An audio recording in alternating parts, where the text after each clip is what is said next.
रही हूँ। उस सीरीज का नाम सोल लैंड है और जैसा कि आपने BTTH को बहुत पसंद किया था तो ये BTTH से भी अच्छी सीरीज मानी जाती है। सो आई होप आपको ये और भी ज्यादा पसंद आएगी। एपिसोड की शुरुआत में हमें पहाड़ों के ऊपर एक सुंदर सा गांव दिखाया जाता है जिसके अंदर बहुत सारे सुंदर घर और इमारतें बनी हुई हैं। असल में ये एक सेक्ट है जिसका नाम टैंगमैन है। अब फिर हमें इस सेक्ट के बाहर वाले जंगल में एक नौजवान को दिखाते हैं जो कुछ एल्डर्स से बचते हुए भाग रहा था। एल्डर्स उसको पकड़ने की कोशिश कर रहे थे और उस पर अटैक भी कर रहे थे, लेकिन वो नौजवान सभी अटैक से बचता हुआ आगे बढ़ रहा था। और ये बात एल्डर्स को बहुत शॉक करती है क्योंकि वो एल्डर्स इतने शक्तिशाली थे कि उनके अटैक से बचना नामुमकिन सा ही होता था। नौजवान का नाम टैंग शैन है और अब भागते भागते आगे एक खाई आ जाती है और अब टैंग शैन रुक जाता है और यहाँ से हमें ये पता चलता है कि टैंग शैन ने सेक्ट लाइब्रेरी के अंदर घुसकर सीक्रेट टेक्निक सीख ली थी। ऐसा करना मना था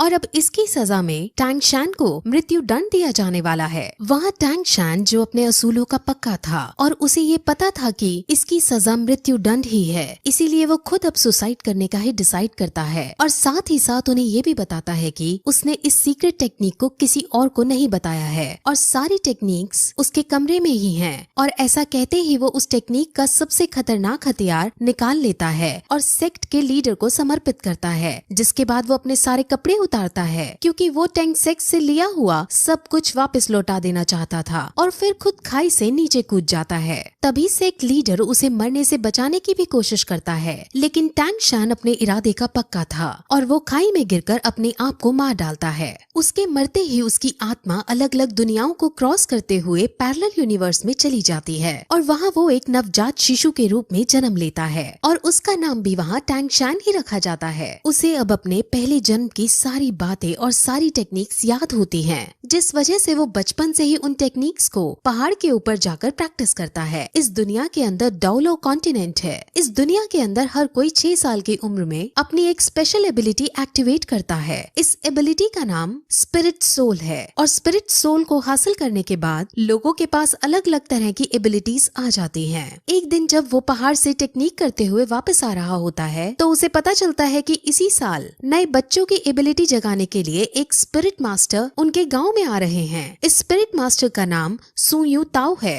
और ये रैंक 26 का स्पिरिट ग्रैंड मास्टर है। असल में यहाँ की कल्टीवेशन 1 से 100 में बनती है और इनमें 1 से 10 के रैंक वाले को ट्रेनी कहते हैं, 10 से 20 वाले को स्पिरिट मास्टर कहते हैं, 21 से 30 वाले को स्पिरिट ग्रैंड मास्टर कहते हैं, 31 से 40 वाले को स्पिरिट एल्डर कहते हैं और ऐसे ही इनकी रैंक के अनुसार ये बनते हैं और इनके बारे में हमें अब आगे पता चलेगा। अब सब बच्चों की एबिलिटीज जगाने के लिए इस गांव का चीफ सारे बच्चों को इकट्ठा करता है। अब गांव के सारे बच्चे एक साथ इकट्ठा होकर एक बिल्डिंग में जाते हैं जहां पर स्पिरिट मास्टर एक एक करके उनकी एबिलिटीज को जगाता है। वहां पर टैंग शैन भी मौजूद है और वो भी यहाँ अपनी एबिलिटी को अवेकन करने आया होता है।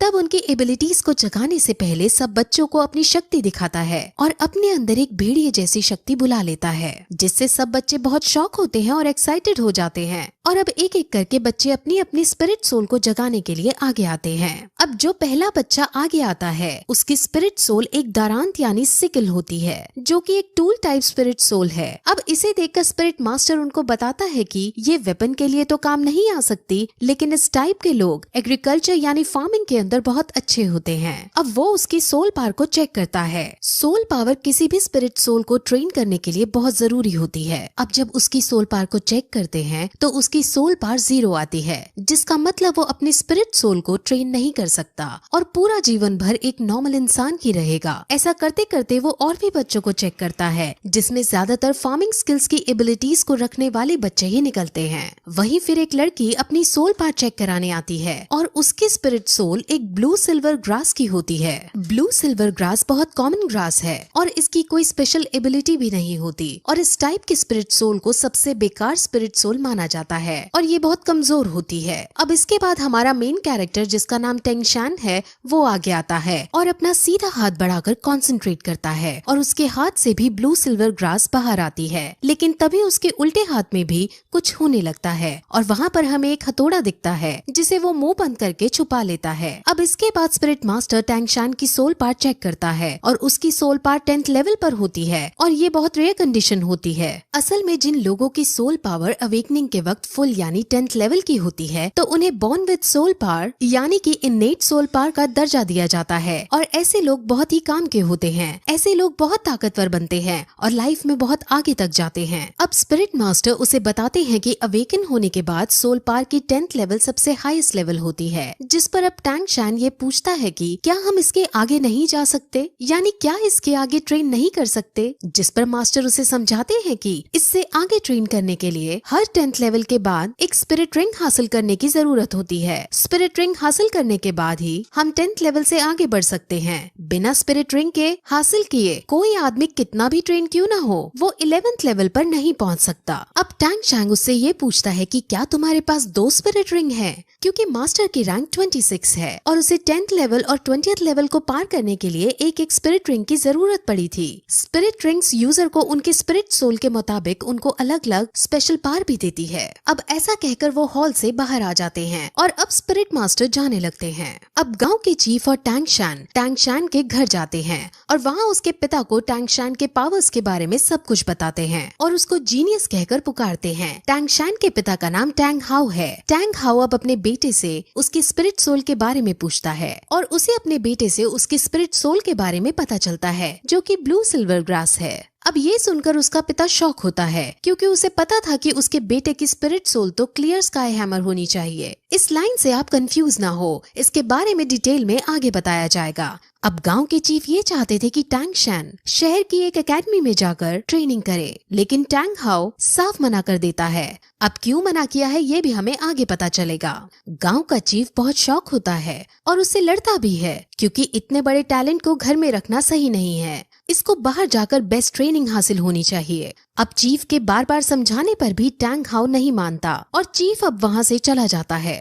अब टैंग हाउ को ये लगता है कि उसके इस डिसीजन से उसका बेटा नाराज होएगा, लेकिन टैंग शैन उसके इस डिसीजन से नाराज होने की बजाय उनकी बातों से संतुष्ट दिखाई देता है और कहता है कि हम एक लोहार की तरह भी अपना गुजारा चला सकते हैं।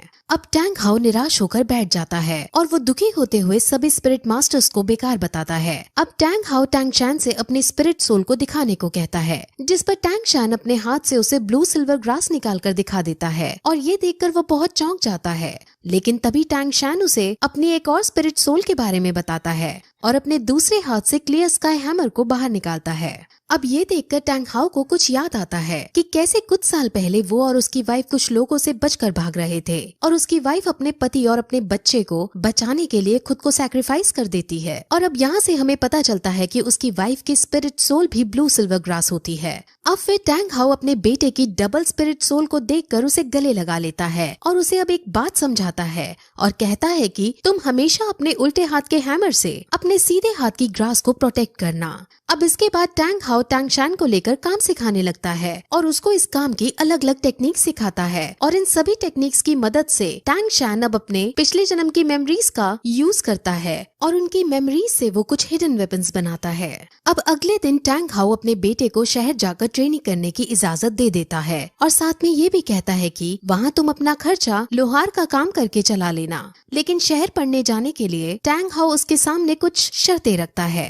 वो उसे कहता है कि तुम कभी भी अपनी हैमर स्पिरिट में कोई भी स्पिरिट रिंग ऐड नहीं कर सकते। दूसरी शर्त पे उसे वो कभी भी अपनी हैमर स्पिरिट सोल को दिखाने के लिए मना करता है और साथ ही साथ किसी को भी अपना ये रहस्य कि उसके पास 2 स्पिरिट सोल हैं बताने से मना करता है और जब तक उसकी जान पर ना आए तब तक वो उसे हैमर स्पिरिट का भी इस्तेमाल करने से मना करता है। अब इन शर्तों पर एग्री करके टैंग शैन अपने सफर पर निकल जाता है। वो अब गाँव के चीफ के पास जाता है और अब दोनों शहर के बड़े स्कूल में एडमिशन करवाने के लिए निकल जाते हैं। अब वो दोनों रास्ता पूछते हुए स्पिरिट मास्टर एकेडमी की तरफ जाते हैं, जहाँ पर उन्हें गेट कीपर रोक लेता है। अब चीफ उसे अपना पास दिखाता है जो उसको स्पिरिट मास्टर ने दिया था।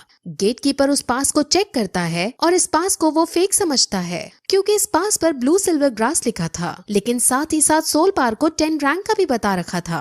अब ब्लू सिल्वर ग्रास का होना और 10th रैंक का होना ऐसा बहुत रेयर कंडीशन में ही पॉसिबल है और जिस छोटी जगह से ये लड़का आया है वहाँ पर इस रेयर चीज का होना पॉसिबल नहीं है। अब चीफ और गेट कीपर की बहस होने लगती है और उनकी बहस इस कदर पहुंच जाती है कि गेट कीपर चीफ पर हाथ उठा देता है, लेकिन तभी टैंग शैन उसके हाथ को पकड़ लेता है और उसको नीचे गिरा देता है। टैंग शैन को अब बहुत गुस्सा आ चुका था और वो उसे मारने के लिए अपना हिडन वेपन एक्टिवेट कर देता है, लेकिन तभी एक आदमी वहाँ आता है और उन्हें रोकने की कोशिश करता है। इस आदमी को यहाँ पर सभी लोग ग्रैंड मास्टर कहते हैं और वो उनकी लड़ाई बंद करवाने के बाद उसको अंदर एडमिशन के लिए ले जाता है। अब रास्ते में टैंग शैन और ग्रैंड मास्टर कई तरह की बातें करते हैं, जिसमें ग्रैंड मास्टर अपनी आइडेंटिटी बताते हुए कहते हैं कि वो यहाँ का ग्रैंड मास्टर है और अगर टैंग शैन ग्रैंड मास्टर से कुछ सीखना चाहता है तो वो उसको टीचर बुला सकता है। अब वो और भी बातें करते हैं और क्योंकि ग्रैंड मास्टर ने उसका एडमिशन पास देखा होता है तो वो उससे कहता है कि तुम बहुत इंटेलिजेंट हो और उसे ये भी बताता है कि पिछले 100 सालों के अंदर तुम तीसरे आदमी हो जिसके पास 2 स्पिरिट सोल हैं। ये सुनकर टैंग शैन चौंक जाता है और अपने हिडन वेपन को फिर से एक्टिवेट करने के लिए रेडी हो जाता है। दरअसल वो ऐसा इसलिए करता है क्योंकि उसके पिता ने उसे कहा होता है कि उसकी 2 स्पिरिट सोल के बारे में किसी को नहीं पता चलना चाहिए और अब वो अपने इस खतरे को हटाने के लिए अपना हिडन वेपन एक्टिवेट करता है। लेकिन तभी ग्रैंड मास्टर उसे अब ये बताता है कि आखिर उसे इन सब के बारे में कैसे पता चला। असल में ग्रैंड मास्टर बहुत ज्यादा इंटेलिजेंट है और उसने पहले भी बहुत सारी रिसर्च कर रखी थी। उसमें उसे पता चला था कि दुनिया के अंदर ब्लू सिल्वर ग्रास वाली स्पिरिट सोल के सिर्फ 647 लोग हैं और उनमें से सिर्फ 16 के पास सोल पावर है और उन 16 की भी रैंक 1 से ज्यादा नहीं है। सोल पावर हमेशा स्पिरिट सोल की क्वालिटी के प्रोपोर्शन में रहती है, जिस वजह से ब्लू सिल्वर ग्रास की फुल सोल पावर नहीं हो सकती। इसीलिए ग्रैंड मास्टर श्योर है कि इसके पास 2 स्पिरिट सोल हैं। अब उनकी ये सब बातें सुनकर टैंग शैन समझ जाता है कि ये ग्रैंड मास्टर बहुत समझदार आदमी है और वो तुरंत उसके सामने झुककर उन्हें अपना गुरु बनने के लिए प्रार्थना करता है और अब ग्रैंड मास्टर उसे अपने डिसाइपल के रूप में एक्सेप्ट कर लेते हैं। अब फिर वो दोनों स्कूल के अंदर प्रिंसिपल के पास जाते हैं और प्रिंसिपल उसका एडमिशन पास देखता है। उसे भी थोड़ा अजीब लगता है कि ये ब्लू सिल्वर ग्रास है लेकिन इसकी सोल पावर फुल है, लेकिन साथ में ग्रैंड मास्टर को देख वो उसको एडमिशन दे देता है। ग्रैंड मास्टर हालांकि यहाँ का कोई टीचर नहीं है, लेकिन प्रिंसिपल और बाकी सब ग्रैंड मास्टर की बहुत इज्जत करते हैं और ग्रैंड मास्टर का रुतबा पूरे शहर के अंदर है। अब टैंग शैन को हॉस्टल 7 अलॉट किया जाता है और अब वो अपने हॉस्टल के अंदर जाने लगता है। जैसे ही वो अपने हॉस्टल का गेट खोलता है वैसे ही वहाँ एक बच्चा उस पर अटैक कर देता है। टैंग शैन उस बच्चे से लड़ता है और दोनों के बीच फाइट होने लगती है। इस फाइट में टैंग शैन आसानी से उस बच्चे को मार दे देता है और सब बच्चे टैंग शैन के लिए ताली बजाने लगते हैं। अब फिर वो बच्चा खड़ा होता है और सम्मान पूर्वक उसे बताता है कि ये हॉस्टल का एक ट्रेडिशन है। यहाँ जो भी नया बच्चा आता है उससे यहाँ का बिग बॉस लड़ाई करता है और अगर वो नया बच्चा जीत जाता है तो उसे यहाँ का बिग बॉस बना दिया जाता है। अब क्योंकि टैंग शैन जीत गया था इसलिए सब उसके सामने झुक जाते हैं और उसे अपना बिग बॉस कहने लगते हैं। और तभी फिर हम ये देखते हैं कि वहाँ एक नई लड़की आती है। उस नई लड़की का नाम लिटिल वू है और अब परंपरा के अनुसार टैंग शैन इस लड़की पर अटैक कर देता है और फिर यही ये एपिसोड इस तरह खत्म हो जाता है।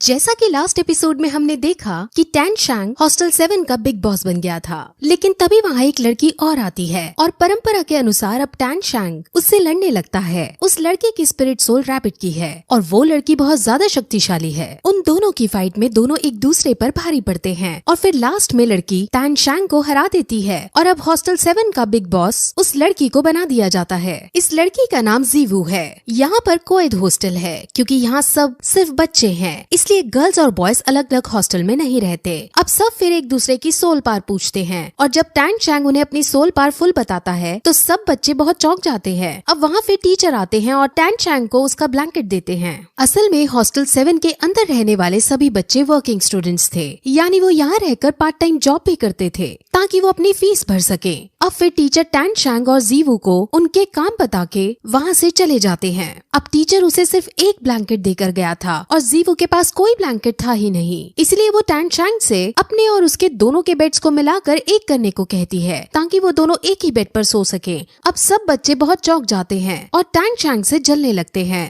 टैंग शैन भी घबराते हुए उससे कहता है कि भला एक लड़का लड़की एक साथ एक बेड पर कैसे सो सकते हैं, जिस पर जीवू कहती है कि जब मुझे लड़की होकर कोई दिक्कत नहीं तो तुम्हें लड़के होकर क्या परेशानी है। अब फिर वो बेड्स को अटैच करता है और दोनों सो जाते हैं। अब अगले दिन वो सभी बच्चे मेस के अंदर खाना खाने जाते हैं और जीवू को ऊपर फ्लोर पर खाना खाने का मन था, लेकिन वहाँ उसे ये पता चलता है कि ऊपर वाला फ्लोर अमीरों के लिए है और गरीबों के लिए ऊपर जाना मना है। अब ये सुनकर सभी को बहुत बुरा लगता है क्योंकि ऊपर बैठे अमीर लोग उन्हें चिढ़ा भी रहे होते हैं। हॉस्टल 7 के सभी बच्चे अब नीचे के फ्लोर पर ही खाना खाने के लिए बैठने लगते हैं, लेकिन तभी वहाँ ग्रैंड मास्टर आते हैं। ग्रैंड मास्टर वही है जिसे टैंग चैंग ने अपना टीचर बनाया था। ग्रैंड मास्टर टैंग चैंग के पास आकर उसे अपने साथ ऊपर खाना खाने को कहते हैं क्योंकि उनको टैंग चैंग से कुछ बातें करनी थी। लेकिन टैंग चैंग को फिलहाल अपने दोस्तों के साथ रहकर ही खाना खाना बेहतर प्रतीत होता है और वो उनसे खाना खाने के बाद मिलने को कहता है। अब टैंग चैंग अपने दोस्तों के पास जाता है, जहाँ जब उसके दोस्तों को ये पता चलता है कि टैंग चैंग के टीचर ये हैं तो उन्हें बहुत अजीब लगता है क्योंकि सबको ये बात पता थी कि ग्रैंड मास्टर रैंक 29 पर पहुँचे हुए हैं, लेकिन उससे आगे नहीं बढ़ पा रहे हैं, जिस वजह से उनका कभी कभार मजाक सा भी बनाया जाता है। और जब टैंग चैंग के दोस्त टैंग चैंग के सामने ही ग्रैंड मास्टर का मजाक सा उड़ाने की कोशिश करते हैं तो टैंग चैंग गुस्से में आकर उन्हें धमकी देता है कि अगर तुमने मेरे टीचर के बारे में एक और बार मजाक उड़ाया तो तुम्हारे लिए अच्छा नहीं होगा। अब वो फिर सीधे ग्रैंड मास्टर से मिलने जाता है और अब ग्रैंड मास्टर उससे उसकी दूसरी स्पिरिट सोल को दिखाने को कहते हैं। वो उन्हें अपनी दूसरी स्पिरिट सोल दिखाता है जो असल में एक हैमर की थी। ग्रैंड मास्टर ये देखकर बहुत इम्प्रेस होते हैं और जब उन्हें ये पता चलता है कि उसके पापा एक लोहार हैं, तो उन्हें थोड़ा अजीब लगता है कि आखिर लोहार के बेटे के पास इतना टैलेंट कैसे, लेकिन वो इसको एक अच्छा मैच ही कहते हैं क्योंकि लोहार के पास हथौड़े की स्पिरिट सोल से अच्छा कॉम्बिनेशन नहीं हो सकता था। अब वो फिर टैंग चैंग को हैमर वाली स्पिरिट सोल में स्पिरिट रिंग को ऐड करने की मना करते हैं और जैसे ही वो ग्रैंड मास्टर से ये बात सुनता है तो वो बहुत चौंक जाता है क्योंकि उसके पापा ने भी उसे मना किया था कि उसे कभी भी हैमर स्पिरिट सोल में स्पिरिट रिंग ऐड नहीं करनी। अब वो इसका रीजन ग्रैंड मास्टर से पूछता है, जिस पर ग्रैंड मास्टर उसे सिर्फ इतना कहते हैं कि सही समय आने पर तुम्हें अपने आप पता चल जाएगा। अब ग्रैंड मास्टर टैंग चैंग को अपने अंडर में रखकर उसकी ट्रेनिंग को करवाना चाहते थे और उसके स्पिरिट मास्टर बनना चाहते थे, लेकिन स्पिरिट मास्टर बनने के लिए उसे अपनी रैंक बढ़ानी होगी। अभी उसकी रैंक 10 है और रैंक 11 पर पहुंचने के लिए उसे स्पिरिट रिंग की जरूरत होगी और स्पिरिट रिंग उसे सिर्फ 20 को मारकर ही मिल सकती है, जिस वजह से वो अब एक खास तरह के जंगल में जाने का डिसाइड करते हैं ताकि उस खास तरह के जंगल में जाकर उन्हें शिकार करने के लिए 20 मिल सके। वो उसे फिर उसकी स्पिरिट सोल जो कि एक ब्लू सिल्वर ग्रास की है उसके बारे में उसे कई सारी नॉलेज देते हैं और वो नॉलेज हम आपको आगे आने वाली वीडियोस में स्टोरी के साथ बताएंगे। अब फिर टैंग चैंग अपने हॉस्टल में सोने के लिए जाने लगता है क्योंकि कल उसे जल्दी उठकर ग्रैंड मास्टर के साथ जाना था, लेकिन हॉस्टल में जाते वक्त उसे रास्ते में जीवू दिखती है। असल में जीवू समझ जाती है कि पिछले दिन टैंग चैंग मन से उससे हारा था और उसने अपनी पूरी एबिलिटीज नहीं दिखाई थी, इसीलिए अब जीवू उसे रास्ते में रोककर फाइट करना चाहती थी। अब वो दोनों फाइट करते हैं और फाइट करते वक्त दोनों के बीच एक रोमांटिक एंगल भी नजर आता है और तभी वहाँ एक लेडी टीचर उन्हें इस कंडीशन में देख लेती है और उन्हें गलत समझ लेती है। वो इतने छोटे बच्चे थे और दूसरी बात वो पब्लिक में ये सब कर रहे थे, जिस वजह से वो उनको डांटने लगती है, लेकिन जीवू इतनी शरारती थी कि वो टीचर को ही धक्का मारकर वहाँ से चली जाती है। अब फिर अगले दिन टैंग चैंग ग्रैंड मास्टर के साथ गाड़ी में बैठकर जंगल में जाने लगता है और रास्ते में वो उसे कई तरह के बीज के बारे में नॉलेज देता है। वो फिर उसे एक खास तरह की बेल्ट देता है और उस बेल्ट के अंदर वो जितना चाहे उतना सामान स्टोर कर सकता है। अब इस बेल्ट को पाकर टैंग चैंग बहुत खुश हो जाता है क्योंकि वो अपने हिडन वेपन्स भी इसमें छुपा सकता था। अब वो इस जंगल के एंट्रेंस के पास पहुंच जाते हैं और इस एंट्रेंस के थ्रू सिर्फ खास लोग ही जा सकते थे और ग्रैंड मास्टर का रुतबा तो पूरे शहर के अंदर था, जिस वजह से ग्रैंड मास्टर और टैंग चैंग को जंगल के अंदर जाने की परमिशन दे दी जाती है। अब वो दोनों जंगल के अंदर जाते हैं। जंगल के अंदर कई खतरनाक बीस्ट मौजूद थे और उन बीस्ट से इन दोनों को भी खतरा हो सकता था, इसलिए ये दोनों अब कदम फूंक फूंक कर आगे बढ़ते हैं। अब फिर ग्रैंड मास्टर उसे अपनी स्पिरिट सोल दिखाता है जो कि असल में एक बीस्ट टाइप की स्पिरिट सोल है। उनकी स्पिरिट सोल बहुत ज्यादा खास और एक तरह की वेरिएंट थी, लेकिन अब टैंग चैंग को थोड़ा सा अजीब लगता है क्योंकि उनकी स्पिरिट सोल तो इतनी अच्छी है फिर भी उनकी रैंक आगे क्यों नहीं बढ़ रही, जिस पर अब ग्रैंड मास्टर उसे सच्चाई बताता है कि उसकी ये स्पिरिट सोल जब ही अवेकन हो गई थी जब उसकी रैंक हाफ थी और इस वजह से अब वो कितना भी हार्ड ट्रेन कर ले वो कभी भी अपनी रैंक को आगे नहीं बढ़ा पाएगा और इसीलिए ही ग्रैंड मास्टर ने अब रैंक बढ़ाने को छोड़ रैंक्स के बारे में पढ़ना शुरू कर दिया था और अब बहुत सारी नॉलेज इकट्ठा कर ली थी। अब फिर उसे अपनी 20 स्पिरिट सोल के बारे में बताता है कि ये एक बार में 3 अटैक कर सकता है और ये बहुत शक्तिशाली भी है। वहाँ से वो लोग फिर आगे बढ़ते हैं और उन्हें एक बीस्ट नजर आता है, लेकिन वो बीस्ट बहुत कमजोर था और उसको मारने से उन्हें एनर्जी नहीं मिलने वाली थी, जिस वजह से वो उसको वहीं छोड़ आगे बढ़ जाते हैं। वहाँ उन्हें अब एक पेड़ दिखता है जिसको टैंग शैंग एब्जॉर्ब करके ब्लू सिल्वर ग्रास की स्पिरिट रिंग बढ़ा सकता था, लेकिन उस पेड़ की उम्र बहुत कम थी, जिस वजह से वो उनके लिए सूटेबल नहीं है और अब वो आगे बढ़ जाते हैं। असल में वो कलर को देखकर उसकी उम्र का पता लगा सकते हैं। अब उनको बीस्ट ढूंढते ढूंढते रात हो जाती है और अब ग्रैंड मास्टर अपनी बीस्ट टाइप की स्पिरिट सोल को बाहर निकालते हैं और उसे मूली खिलाते हैं। असल में इस बीस्ट की स्पेशल पावर फाट मारना था और ये मूली खाने से ही पॉसिबल हो सकता था। ये बात टैंग शैंग को बहुत शॉक करती है। अब वो बात कर ही रहे होते हैं कि तभी वहाँ एक बहुत बड़ा स्नेक के शेप वाला बीस्ट आ जाता है और उन पर हमला करने लगता है। वो बीस्ट 100 साल से भी ज्यादा पुराना था और बहुत शक्तिशाली था और उसे ग्रैंड मास्टर नहीं मार सकते थे, जिस वजह से वो उससे बचकर भागने की कोशिश करते हैं। लेकिन वो बीस्ट उनको पकड़ने के लिए उनके पीछे दौड़ता है और उनको मारने ही वाला होता है कि तभी ग्रैंड मास्टर की स्पिरिट सोल उस पर हमला कर देती है, लेकिन वो बीस्ट उससे भी बच जाता है। ग्रैंड मास्टर और टैंग शैंग अपने अपने तरीकों से उसे हराने की कोशिश करते हैं, लेकिन दोनों में से कोई उसको नहीं हरा पाता। इसीलिए अब टैंग शैंग एक आइडिया सोचता है।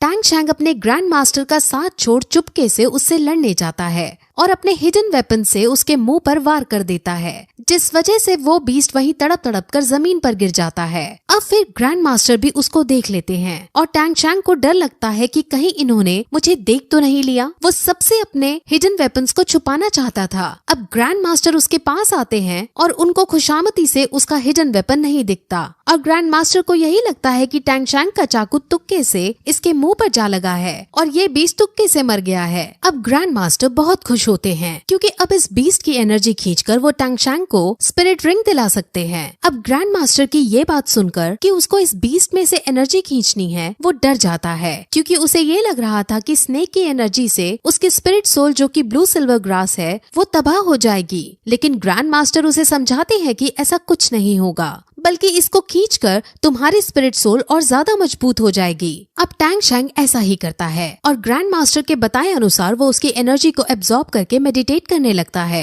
वो अपनी स्पिरिट सोल के अंदर पहुंच जाता है और उसे अब स्पिरिट रिंग हासिल होने लगती है और इस प्रोसेस में सुबह हो जाती है और जब उसकी आंख खुलती है तो वो अपने पास अपने टीचर को बेहोश पाता है। उनको चेक करने पर उसे उसके शरीर पर कल वाले बीस्ट के जहर का निशान मिलता है, जिस वजह से उनके शरीर में जहर फैल गया होता है और अब वो बेहोश हो गए होते हैं। अब अगर उनके शरीर से जहर नहीं निकाला गया तो वो मर सकते थे। इसीलिए वो तुरंत लोहार की टेक्निक का यूज करते हुए चाकू को गर्म करता है और उसका यूज करके जहर निकालने लगता है। वो फिर अपनी सोल पार का यूज करता है और जो जहर उनके शरीर के भीतर चला गया था उसे निकालता है और ऐसा करने के कुछ समय बाद ग्रैंड मास्टर फाइनली होश में आ जाते हैं। टैंग शैंग अपने टीचर को रेस्ट करने का बोलता है, लेकिन अब टीचर सबसे पहले वापस स्कूल लौटना चाहते थे। वो अब टैंग शैंग से उसकी स्पिरिट रिंग की पार दिखाने को कहते हैं, जिस पर अब टैंग शैंग मेडिटेट करके उनकी पार को निकालता है और वो पार 50 मीटर दूर के पेड़ में जाकर लगती है और उस पेड़ को अपने में जकड़कर उसे मारने के लिए रेडी हो जाती है। ग्रैंड मास्टर समझ जाते हैं कि ये पार बहुत ज्यादा खतरनाक है और बहुत शक्तिशाली है। इस पार से हम 50 मीटर दूर खड़े आदमी को आसानी से पैरालाइज भी कर सकते हैं। अब दोनों ही बहुत खुश होते हैं और दोनों अब स्कूल में वापस जाते हैं, जहां टैंग शैंग बीमार ग्रैंड मास्टर को बेड पर लेटाता है और ग्रैंड मास्टर उसको शेल्फ में से एक बुक निकालने को कहते हैं। वो कहते हैं कि मैंने इस बुक के अंदर अपनी कई सारी रिसर्च लिखी हैं और इनसे तुम्हें बहुत हेल्प होगी। वो फिर उसे शहर के स्पिरिट हॉल में जाने को कहते हैं क्योंकि वहाँ जाकर वो खुद के लिए अपने टैलेंट के बेसिस पर एक मंथली स्टाइपेंड बुक कर सकता था और ऐसा करने के बाद उसे यहाँ वर्किंग स्टूडेंट के रूप में काम नहीं करना पड़ेगा। वो अपने ग्रैंड मास्टर की बात मान जाता है और अब उनके कहने अनुसार वहाँ जाने लगता है।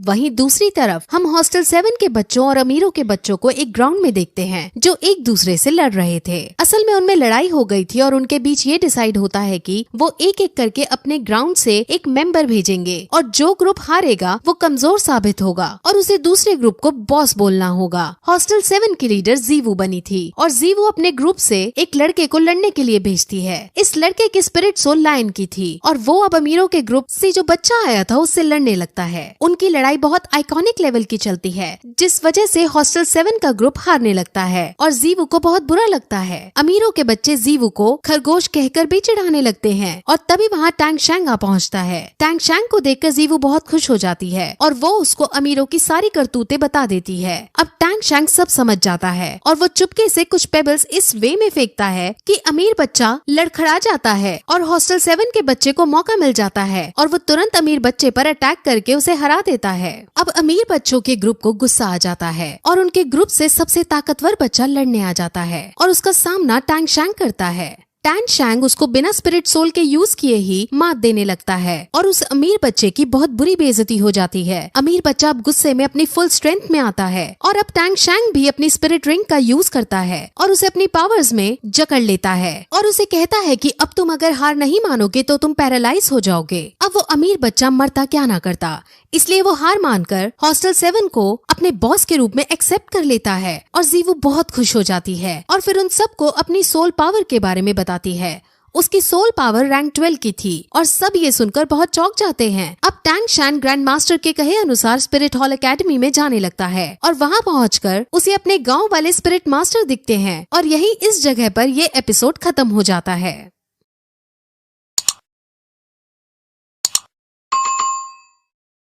जैसा कि लास्ट एपिसोड में हमने देखा कि टैंग शैंग ग्रैंड मास्टर के कहने अनुसार हॉल स्पिरिट एकेडमी के अंदर आ गया था और वहाँ उसे अपने पुराने वाले स्पिरिट मास्टर मिलते हैं। वो उसे इस एकेडमी के हेड से मिलवाते हैं और अब हेड टैंग शैंग को अपने साथ एक जगह ले जाता है जहाँ वो उसे मार्शल सोल हॉल दिखाता है। यहाँ पर बहुत हाई लेवल की मार्शल सोल रखी हुई थी और ऐसी मार्शल सोल सिर्फ बड़े शहरों में ही मिला करती है। ये जगह सेक्रेड टेम्पल है और इसके अंदर रखी हुई सोल को सिर्फ हाई स्पिरिट सोल वाले ही हासिल कर सकते हैं। हर कोई स्पिरिट मास्टर इसको हासिल करना चाहता है, लेकिन अभी तक ऐसा कोई भी पैदा नहीं हुआ है जो इसको प्राप्त कर पाए। अब फिर टैंग शैंग उन्हें अपनी स्पिरिट सोल दिखाता है और उसके अंदर जब वो दतूरा स्नेक की स्पिरिट रिंग देखते हैं तो बहुत शॉक हो जाते हैं। जब उन्हें ये भी पता चलता है कि इस बच्चे की सोल पार 13 है तब वो बहुत अचंभित होते हैं, क्योंकि इस बच्चे ने 2 लेवल स्किप करके सीधे 13 सोल पार हासिल कर ली थी। अब वो समझ जाते हैं कि जरूर इसका टीचर कोई बड़ा आदमी है और जब वो उससे उसके टीचर के बारे में पूछते हैं तो टैंग शैंग ग्रैंड मास्टर को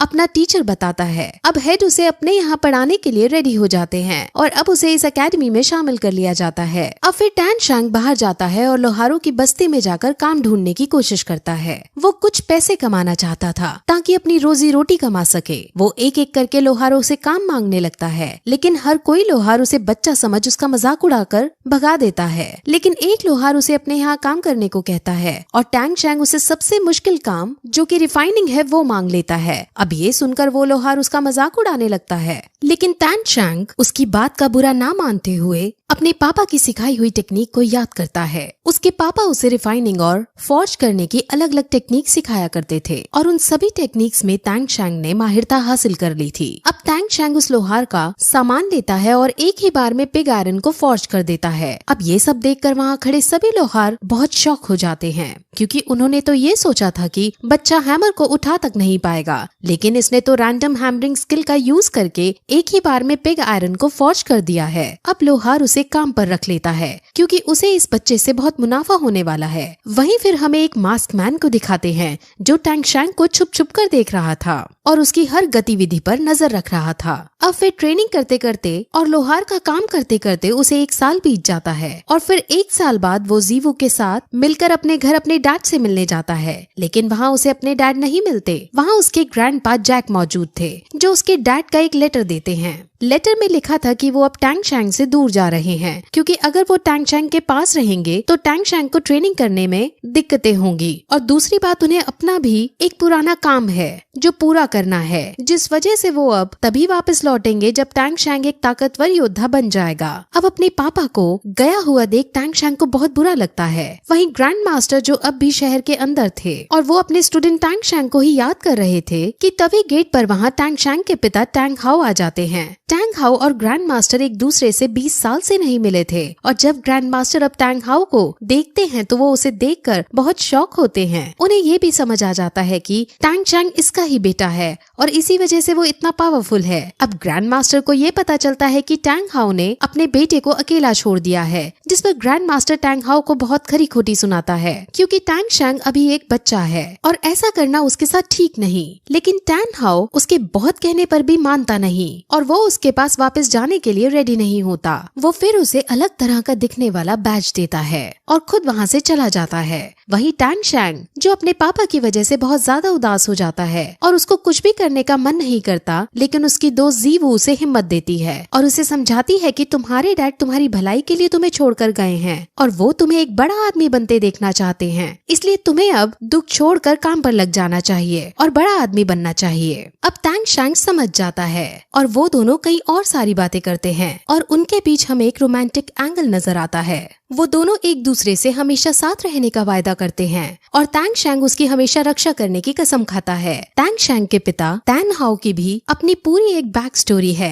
जो बहुत ज्यादा इंटरेस्टिंग है और उसके बारे में हमें आगे पता चलेगा। अब फिर टैंग चैंग जीवू को एरो चलाने की ट्रिक सिखाता है और उसे फिर अपना हिडन वेपन भी दिखाता है। हिडन वेपन को देख जीवू बहुत खुश हो जाती है और उससे हिडन वेपन मांगती है, लेकिन टैंग चैंग हिडन वेपन जैसी खतरनाक चीज को उसको देने से मना कर देता है। वहीं अब टैंग चैंग आसमान में देखकर अपने डैड को याद करता हुआ खुद से ये प्रॉमिस करता है कि वो एक दिन जरूर बहुत ज्यादा स्ट्रॉन्ग बनेगा। अब फिर उसको ट्रेनिंग करते 5 साल बीत जाते हैं और हमें 5 साल बाद टैंग चैंग को जीवू के साथ दिखाते हैं। वो दोनों अब बड़े हो चुके थे और अब वो ग्रैंड मास्टर के कहे अनुसार अपने हाई स्कूल की पढ़ाई करने श्रेक स्कूल में जा रहे थे। वो दोनों अब भी एक साथ रहते थे और उन दोनों में अब भी कहीं ना कहीं रोमांटिक एंगल था, लेकिन सिर्फ जीवू की तरफ से। टैंग चैंग उसे सिर्फ अपना एक दोस्त मानता था। अब श्रेक यूनिवर्सिटी का एंट्रेंस 2 दिन बाद था और 2 दिन तक उन्हें इस शहर में रुकना था और अब वो दोनों इन 2 दिनों के रुकने के लिए एक होटल देखने लगते हैं। वहाँ चलते चलते जीवू को एक होटल नजर आता है। उस होटल का नाम रोज होटल है और अब वो दोनों उसके अंदर जाते हैं। वहाँ सिर्फ एक रूम खाली था और वो उसके अंदर अपनी बुकिंग करने लगते हैं, लेकिन तभी वहाँ उनकी ही उम्र का एक आदमी जो 2 लड़कियों के साथ खड़ा था वो आता है और उनकी बुकिंग छीनकर खुद उस कमरे को लेने लगता है। वो आदमी बहुत ज्यादा स्ट्रॉन्ग था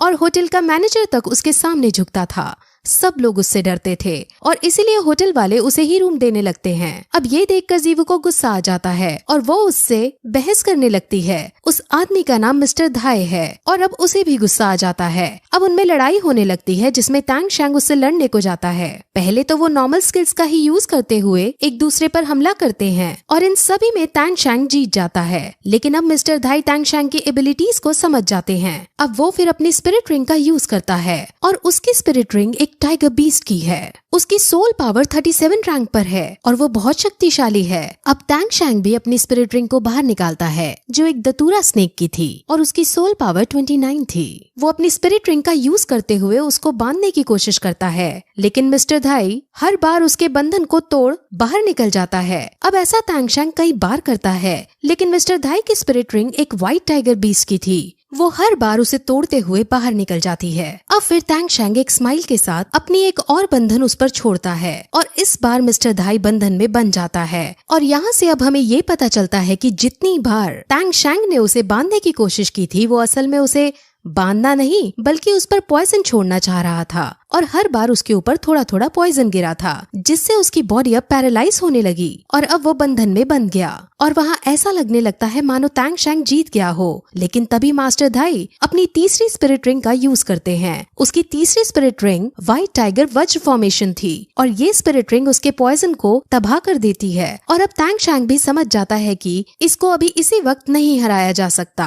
अब मिस्टर धाई जीत जाता है, लेकिन वो टैंग चैंग की बहुत तारीफ करता है क्योंकि उसकी स्पिरिट सोल एक ब्लू सिल्वर ग्रास की थी, लेकिन फिर भी उसने अच्छी लड़ाई लड़ी थी। ऐसा लग रहा था मानो मिस्टर धाई टैंग चैंग को यहाँ परखने आए हों, क्योंकि वो जीतने के बाद सीधे वहाँ से चले जाते हैं। वो रूम भी नहीं लेते और रूम की बुकिंग जीवू को मिल जाती है। अब मिस्टर धाई की स्टोरी भी हमें आगे पता चलेगी क्योंकि वो भी श्रेक स्कूल के अंदर ही एडमिशन लेने वाले हैं। अब वो दोनों फिर अपने रूम में जाने लगते हैं और रास्ते में वो मिस्टर धाई के बारे में बातें करते हैं। जीवू कहीं ना कहीं तांगशैंग को पसंद करती थी, लेकिन तांगशैंग एक जिम्मेदार और मैच्योर इंसान की तरह उसकी देखभाल किया करता था। अब रूम में पहुंचने पर उन्हें रूम बहुत अलग सा नजर आता है, क्योंकि वो असल में एक हनीमून होटल था। और ये देखकर तांगशैंग को बहुत अजीब लगता है, क्योंकि जीवू इतने शानदार रूम को देखकर बहुत खुश होती है और वो यहाँ वहाँ उछलकर सीधे बेड पर जाकर लेट जाती है। तांगशैंग अब उसको बेड पर लेटा देख सोफे पर जाकर लेट जाता है और आज की लड़ाई के बारे में सोचने लगता है। असल में वो ये सोचता है कि अगर वो चाहता तो हिडन वेपन्स का यूज करके उसे हरा सकता था, लेकिन इससे हिडन वेपन की सच्चाई सबके सामने आ जाती, इसीलिए उसने हिडन वेपन्स का यूज नहीं किया था। वो फिर हिडन वेपन्स की कैपेबिलिटीज को याद करने लगता है और उसे अपने पिछले जन्म की एक बात याद आती है कि कैसे जब उसके सेक्ट के अंदर एक खतरनाक चोर भाग रहा था तो तांगशैंग ने हिडन वेपन्स का यूज करके उसे पकड़ लिया था और उसे मौत के घाट उतारा था। अब फिर अगले दिन वो दोनों शहर घूमने जाते हैं, जहाँ एक शॉप के अंदर जाने पर तांगशैंग को एक क्रिस्टल नजर आता है। वो उसे खरीदना चाहता है और जब वो इसका रेट पूछता है तो शॉपकीपर उसे बहुत ज्यादा दाम बढ़ाकर बताता है। तांगशैंग मान जाता है, लेकिन जीवू उसे इतनी महंगी डील ना करने को कहती है। लेकिन तभी जब शॉपकीपर ये देखता है कि तांगशैंग किसी भी कीमत पर ये खरीदना चाहता है तो वो इसके दाम और ज्यादा बढ़ा देता है। अब ये देख जीवू को गुस्सा आ जाता है और वो तांगशैंग को लेकर वहाँ से बाहर निकलने लग जाती है। लेकिन तभी शॉपकीपर तांगशैंग की कमर पर ग्रैंड मास्टर की दी हुई बेल्ट देखता है और वो समझ जाता है कि ये लड़का ग्रैंड मास्टर का डिसाइपल है। वो फिर उसे ये पीस फ्री में देने लगता है, लेकिन फिर भी तांगशैंग उसके कुछ पैसे देकर उस पीस को अपने साथ रोज होटल में ले जाता है और वहाँ हैमर की मदद से उसको क्रश करके उसके ग्रैन्यूल्स को कलेक्ट करता है। असल में ये एक हेयर क्रिस्टल था और इस दुनिया में तो इसे एक नॉर्मल पीस ही माना जाता है, लेकिन तांगशैंग के अकॉर्डिंग हम इससे बहुत छोटे छोटे और पतले साइज की नीडल्स बना सकते हैं और ये हिडन वेपन से भी ज्यादा शक्तिशाली हथियार साबित हो सकते हैं। तांगशैंग को क्योंकि पिछले जन्म की नॉलेज थी, इस वजह से वो यहाँ एक नए तरह का हथियार बना पाया। जीवू ये देखकर बहुत शौक होती है और अब दोनों फिर और ज्यादा देर ना करते हुए श्रेक स्कूल की तरफ निकल जाते हैं। वहाँ पहुँचने पर वो एक लंबी लाइन देखते हैं और वहाँ जो उन्हें एंट्री दे रहा था वो उन सभी को टेस्ट कर रहा था। वहाँ जो बच्चा कमजोर था उसे वो एंट्री नहीं दे रहा था और जब वो बच्चा रिफंड की डिमांड करता तो उसे सीधे सीधे भगा दिया जाता। वहाँ उन्होंने साफ ये रूल रखा था कि जो कमजोर होगा उसको यहाँ एंट्री नहीं मिलेगी और उसकी फीस भी रिफंड नहीं होगी। वहाँ पे मिस्टर धाई भी खड़ा था जो उनको संभाल रहा था, जो रिफंड की डिमांड कर रहे हैं। मिस्टर धाई रिफंड मांगने वालों को ये कह रहा था कि जो रिफंड चाहते हैं वो मुझसे फाइट कर ले और अगर मैं हार गया तो तुम्हें रिफंड मिल जाएगा। लेकिन किसी की भी हिम्मत मिस्टर धाई से लड़ने की नहीं थी और सब बिना रिफंड लिए वापस अपने अपने घर लौट रहे थे। श्रेक का नाम एक मॉन्स्टर के ऊपर है और ये स्कूल सिर्फ मॉन्स्टर्स जैसे बच्चों को ही लेता है, यानी सिर्फ उन बच्चों को जो ज्यादा खतरनाक और ताकतवर हैं। अब तांगशैंग मिस्टर धाई को देखते हैं और मिस्टर धाई तांगशैंग को देखता है और दोनों एक दूसरे को देखकर एक रिस्पेक्ट वाली स्माइल पास करते हैं। अब तांगशैंग और जीवू का टेस्ट होता है और वो दोनों पावरफुल हैं, जिस वजह से उन दोनों को एंट्री दे दी जाती है। स्कूल के अंदर अपनी एक अलग ही दुनिया थी और वहाँ उनको कंपनी देने और रास्ता दिखाने के लिए मिस्टर धाई उनके साथ चलते हैं। वो रास्ते में कई तरह की बातें करते हैं जिसमें मिस्टर धाई अलग अलग सोल स्पिरिट्स के बारे में उन्हें बताते हैं। वहाँ एक लड़की भी होती है और जब मिस्टर धाई उसे देखता है तो ऐसा लगता है कि मिस्टर धाई उस लड़की को पसंद करने लगा है। अब फिर वो अंदर जाते हैं जहाँ कई सारी दुकानें मौजूद थी। वहाँ एक सॉसेज बेचने वाली वेंडर शॉप भी आती है और उस वेंडर शॉप पर फोकस करते हुए ये एपिसोड यहीं खत्म हो जाता है। अब इसके अंदर अलग अलग स्पिरिट सोल के बारे में बताया गया है जिसे हम अगले वीडियो में बताएंगे, क्योंकि अगर स्टोरी के साथ उसको एक्सप्लेन करते तो आपके लिए बहुत कंफ्यूजिंग हो जाता। सो आगे की स्टोरी हम अगली वीडियो में एक्सप्लेन करेंगे। तब तक के लिए बाय।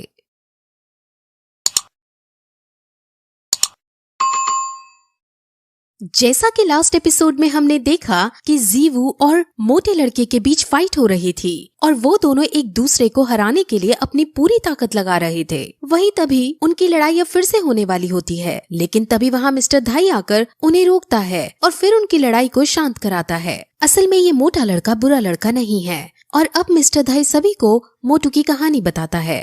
असल में मोटू इसी स्कूल के अंदर का स्टूडेंट है जिसने इसी साल एडमिशन लिया है।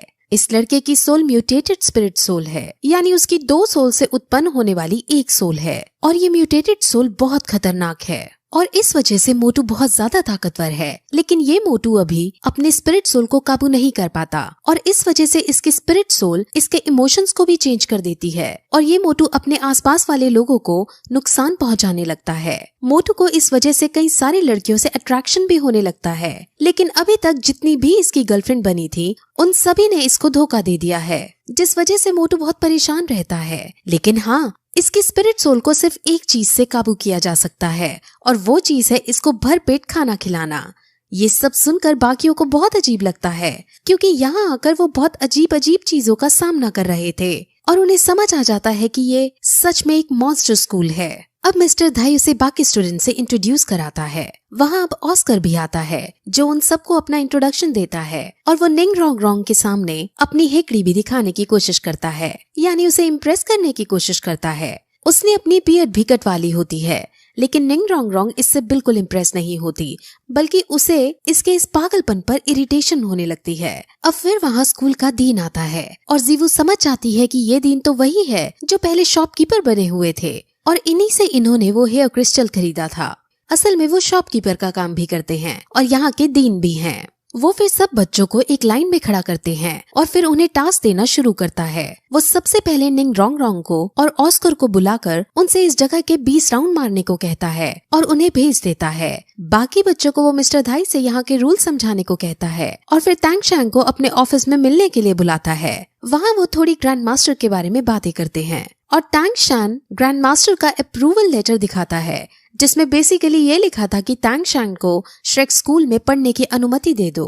वहीं दूसरी तरफ अब हमें निंग रोंग रोंग के ट्राइब को दिखाते हैं, जो निंग रोंग रोंग के घर से भाग जाने वाली बात से काफी नाराज थे। उन्हें जब ये पता चलता है कि वो श्रेक स्कूल में पढ़ रही है तो उन्हें बहुत गुस्सा आता है, क्योंकि उन्हें ये लगता है कि वो खुद श्रेक स्कूल से अच्छी एजुकेशन उसे दे सकते हैं।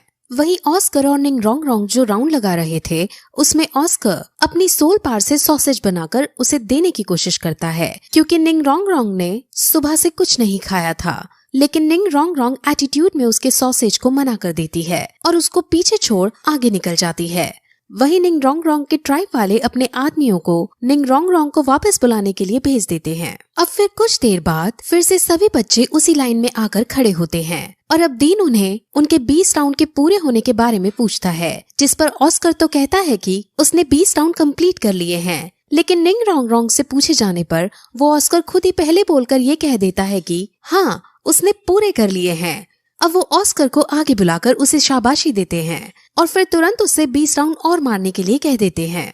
ये सुनकर ऑस्कर को बुरा तो लगता है, लेकिन अपनी टीचर की बात को वो मना नहीं कर सकता था, जिस वजह से वो 20 राउंड फिर से मारने के लिए चला जाता है। असल में उन्हें समझ आ गया था कि निंग रोंग रोंग ने 20 राउंड नहीं मारे हैं और ऑस्कर ने झूठ बोला है। ऑस्कर ने तो पहले 20 राउंड कंप्लीट कर लिए थे, लेकिन उसने निंग रोंग रोंग के लिए झूठ बोला था। अब वो निंग रोंग रोंग को डांटने लगते हैं और ऐसा करने पर निंग रोंग रोंग को भी गुस्सा आ जाता है और वो अपने टीचर से पलटकर ऊंची आवाज में बोलने लगती है और कहती है कि ये सिर्फ एक स्कूल है और कोई जंग का मैदान नहीं जो हर बात मानी ही जाए। असल में निंग रोंग रोंग का ट्राइब बहुत बड़ा और शक्तिशाली ट्राइब था, जिस वजह से वो हमेशा एरोगेंसी और घमंड में रहा करती थी और वो सबसे उल्टा उल्टा ही बोला करती थी। अब डीन उसको इस स्कूल से बाहर चले जाने को कहता है और मिस्टर धाई से इसका सामान पैक करने को कहता है, जिस पर निंग रोंग रोंग धमकी देती है कि अगर ऐसा करने की कोशिश भी की तो मेरे ट्राइब वाले तुम्हें छोड़ेंगे नहीं। लेकिन डीन इसकी बातों से नहीं डरता और उसे पलटकर कहता है कि तुम आखिर क्या कर सकती हो, तुम यहाँ सबसे कमजोर लड़की हो और तुम्हें शुक्र मनाना चाहिए कि हमने तुम्हें एडमिशन दे रखा है। अब निंग रोंग रोंग को ये बात बर्दाश्त नहीं होती, क्योंकि उसके अकॉर्डिंग वो बहुत शक्तिशाली थी। लेकिन जब वो अपने पास खड़े टैंग शैन, जीवू, मोटू, मिस्टर धाई और कैट गर्ल को देखती है तो उसे भी अपने आप को कमजोर महसूस लगने लगता है। लेकिन फिर वो ऑस्कर को देखती है और उससे ज्यादा तो वो ताकतवर होगी ही, ये सोचने लगती है। लेकिन डीन उसे बताता है कि ये ऑस्कर भी अपनी फुल सोल पार रखता है और अपने फील्ड के लोगों के बीच ये सबसे ताकतवर है। अब निंग रोंग रोंग को समझ आ जाता है और वो उदास होकर रोते रोते वहाँ से भाग जाती है।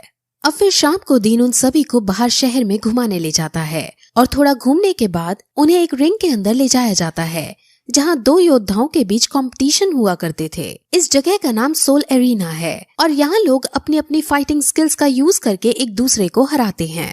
असल में यहाँ जीतने वाले को अलग अलग बैजेस दिए जाते हैं और डीन उन सभी को ये कहता है कि तुम्हें श्रेक स्कूल से ग्रेजुएट होने के लिए कम से कम सिल्वर बैज तो यहाँ हासिल करना ही होगा। अब वो लोग अंदर जाते हैं जहाँ मिस्टर धाई उन सभी को ये बताता है कि वो 29 मैचेस जीते हैं और 27 मैचेस हारे हैं, जिस वजह से उसका स्कोर 2 है। अब मोटू अपना स्कोर बताता है और उसका स्कोर 9 है। असल में मोटू की सोल पार कम है, इसलिए उसके पास कम ताकतवर योद्धा आते हैं, लेकिन क्योंकि मिस्टर धाई की सोल पार ज्यादा है इसलिए उसके पास बहुत ज्यादा ताकतवर योद्धा लड़ने को आते हैं। अब फिर जीवू और तांगशान अपना अपना नाम लिखवाने के लिए काउंटर पर जाते हैं और वो 2 वर्सेस 2 के लिए अपना नाम लिखवाते हैं और उनकी टीम का नाम सांगवू रखा जाता है। अब फिर रिंग के अंदर सबसे पहले जीवू और एक दूसरे योद्धा को लड़ने के लिए बुलाते हैं और उन दोनों की फाइट अब शुरू की जाती है।